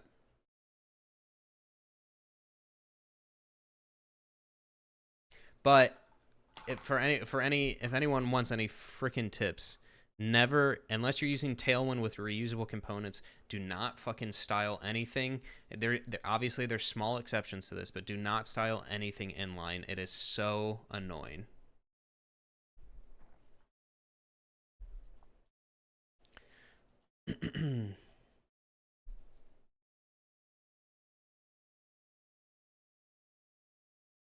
Not to brag or anything, but I don't see how I could save time with Tailwind. Well, I'll show you. I'll show you. Tailwind, CSS Playground. So,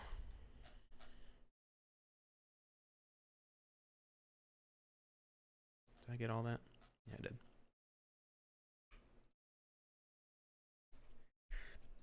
Vanilla CSS just flows? Yes.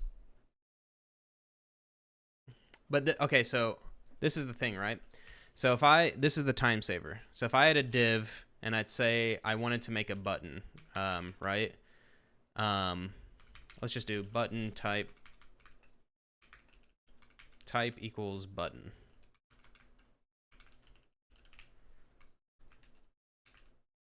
Slash button. Button. All right. Why isn't it appearing? Class. Dash red. Why aren't we running? Take this. There we go. Let's do flex. Justify center, align items center. Width dash screen, height dash screen. You see how fast I just did? Okay, so even just without even really going into components, the fact that I just made this in like 5 seconds to make this div the entire screen and center it, right? So going back to the button example, right? Let's say we just have a button like this, and it has no styles. So the first thing you do if you're doing vanilla CSS, you gotta be like, okay, let me come up with a class name. So let's say my class name is gonna equal good button. And it needs to be the primary one too, right? Okay, so primary one, so that's the class. And then, so now I have to go over to the CSS and I have to be like, okay, so now let me come in here and do, let's do dot good button. And then let's have styles based on that. And then I also need a class called dot primary button, you know? One of the main time savers it has is getting rid of this stuff. So you don't have to have a class name at all. You just have a button that is a reusable component, and instead of putting classes in there, it's like, okay, I'm not even going to think of a class name. I just know that I want this button to have a padding of 4, a background red of this color. I want the text or the font dash size. What is it? Font dash large. I haven't used Tailwind in a minute. Text dash, there it is, 2XL. I also want it to be fully rounded, right? I want the text to be a specific color, white. So the time saver is the fact that I can go and do this instantly right here, and I don't have to come in here and be like, okay, let me go back and forth like this. Try to figure out class names and then do like testing. And so if I want to make a change in here, like I have to go back and forth between the two files. And it's also the IntelliSense and stuff like that.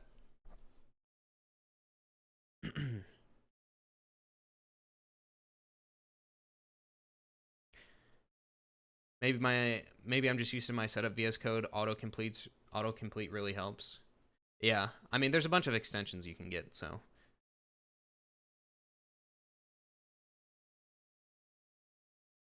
you're explaining why it's nice really well. I think it also, you know, it comes down like I think designers might not like it as much. I mean, I don't know.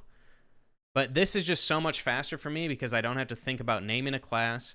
I can also, you know, like if we're in VS Code and we have a bunch of these, right? Even if they're all in line like this, VS Code now allows us to do the like control D, so I can just like select all those and I can just change these. So it doesn't like you don't have to do all that. What is this nerd loser shit? Shut up, Freshie. Guys, this is professional player Freshie. What is this song?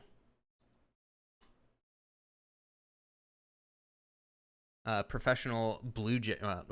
Sorry, not Blue Jays. Not Blue Jays. What's your new team? What's the new team? Tailwind also works well with Figma. I haven't used it much with that, to be honest with you. But yeah. So I don't know. It as long as. Whoa, Freshie sub, gifted. That's an old alert right there. Anyway, long story short, Tailwind is awesome because it saves you time like that. You don't have to think about the classes. You use multi cursor editing to change stuff. And if you're using, like I said, specifically, it has to be for freaking reusable components. Has to be reusable components, or else it's super annoying to go back and look at code, which I'm actually experiencing in the OpenHud app. Anyway, coming back to this. Again of you. All right, is this going to do what I want it to do?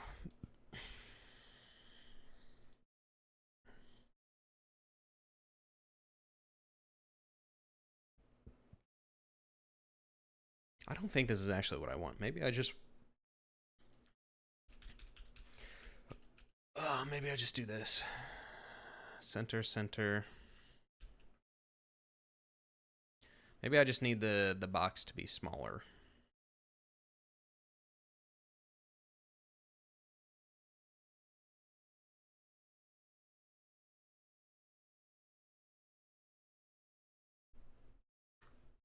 I don't even care about the reusability, bro. I just want CSS to have that syntax. I would never complain.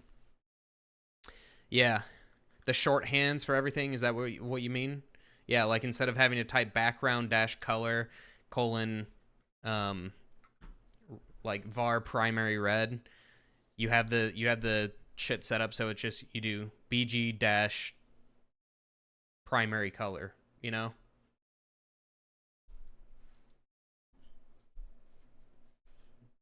The shorthands are so useful. So fucking useful. Yeah, just bg dash red. Yeah. 100 yeah, exactly.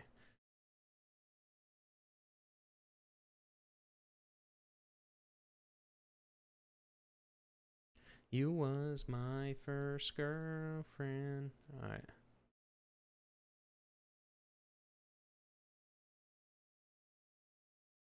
But what for? Am I crazy, boys? Or does this look kind of strange? Or does this look fine? Am I crazy?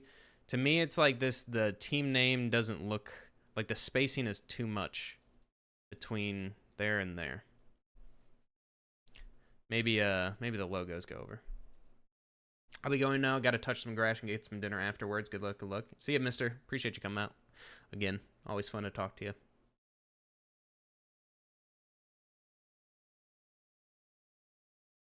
Maybe it's a this issue. How about this? What if we go back to this?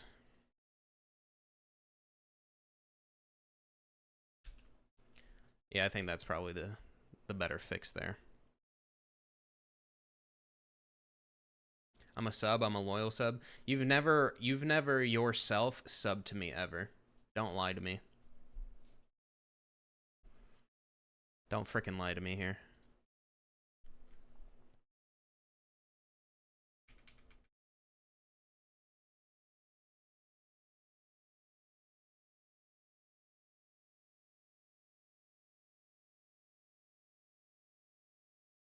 Euphoria.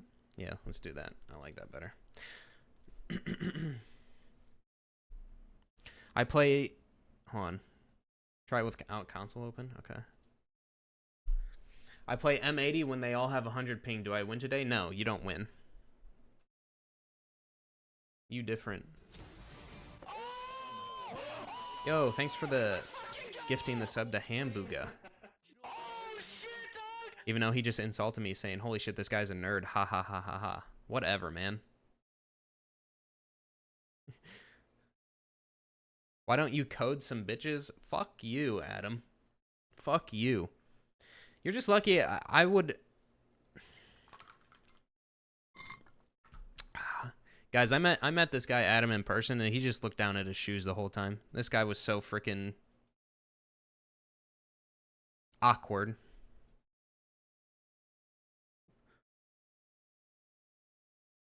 You gifted as soon as I was about to use my Prime. Hell yeah.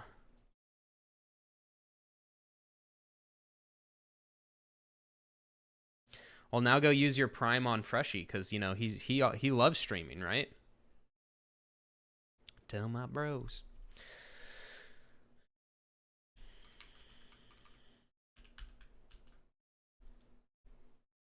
Sorry, I have fire kicks. I have to stare at my drip.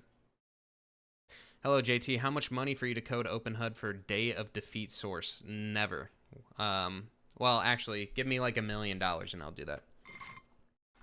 I'm coming for to show as for top gifter. Hell yeah. Freshie plays for YouTube short clips. It's actually true.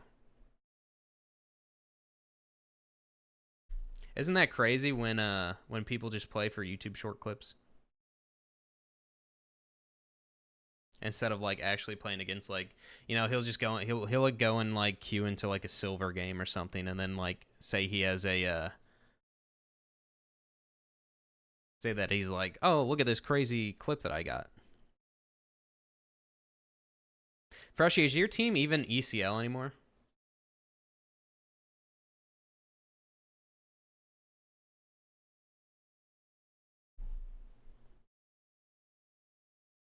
That's your fucking TikTok dweeb? I don't know what you're talking about.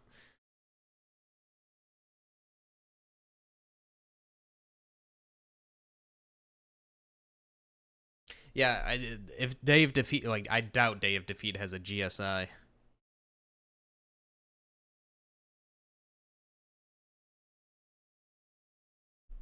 No, we're advanced.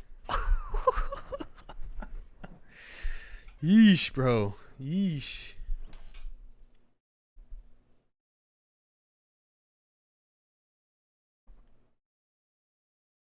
Same engine as TF2. The TF2 casting plugin has some things that work in it, but it's 98% broken.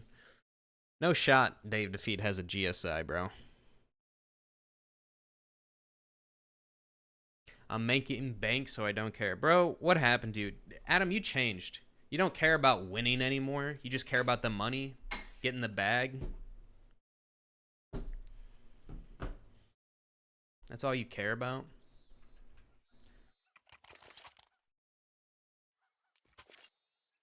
I think that looks better.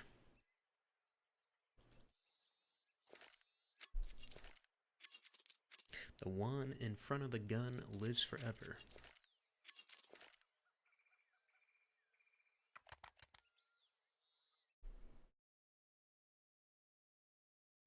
Dave Defeat is a go-to game. I've never played it, so.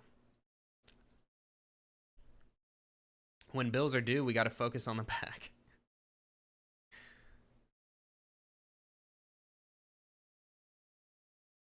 We have an integrated stats plugin that uploads to a web server, and someone is developing a HLTV-esque system for our league. It's pretty lit. I have a stats plugin that uploads. So does it have a GSI then? Or how is it pulling the stats? It must have a GSI if that's a thought, or if that's the case. Wait, do you actually have a DoD thing going on?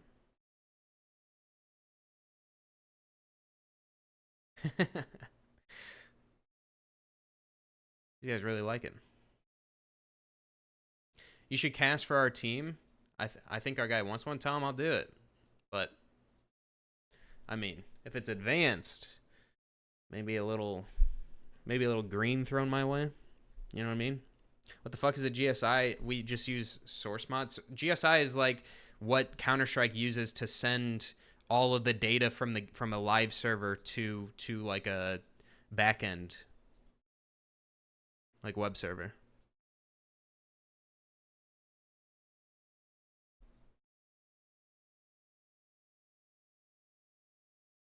It runs on source. I don't know if that automatically means it has one though, but it might. If it's on source, that there's a better chance that it does. But I only know like the GSI shit, so I don't know anything about the source mod and stuff.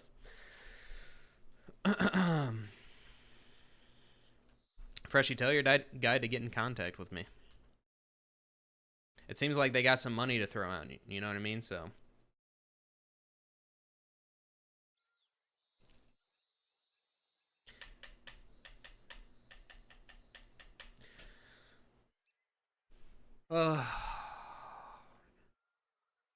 My brain is soup right now.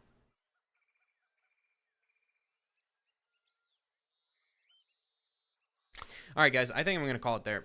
I don't really want to do this anymore. Hee hee, haha. So I think we're gonna stop it. Stop it there.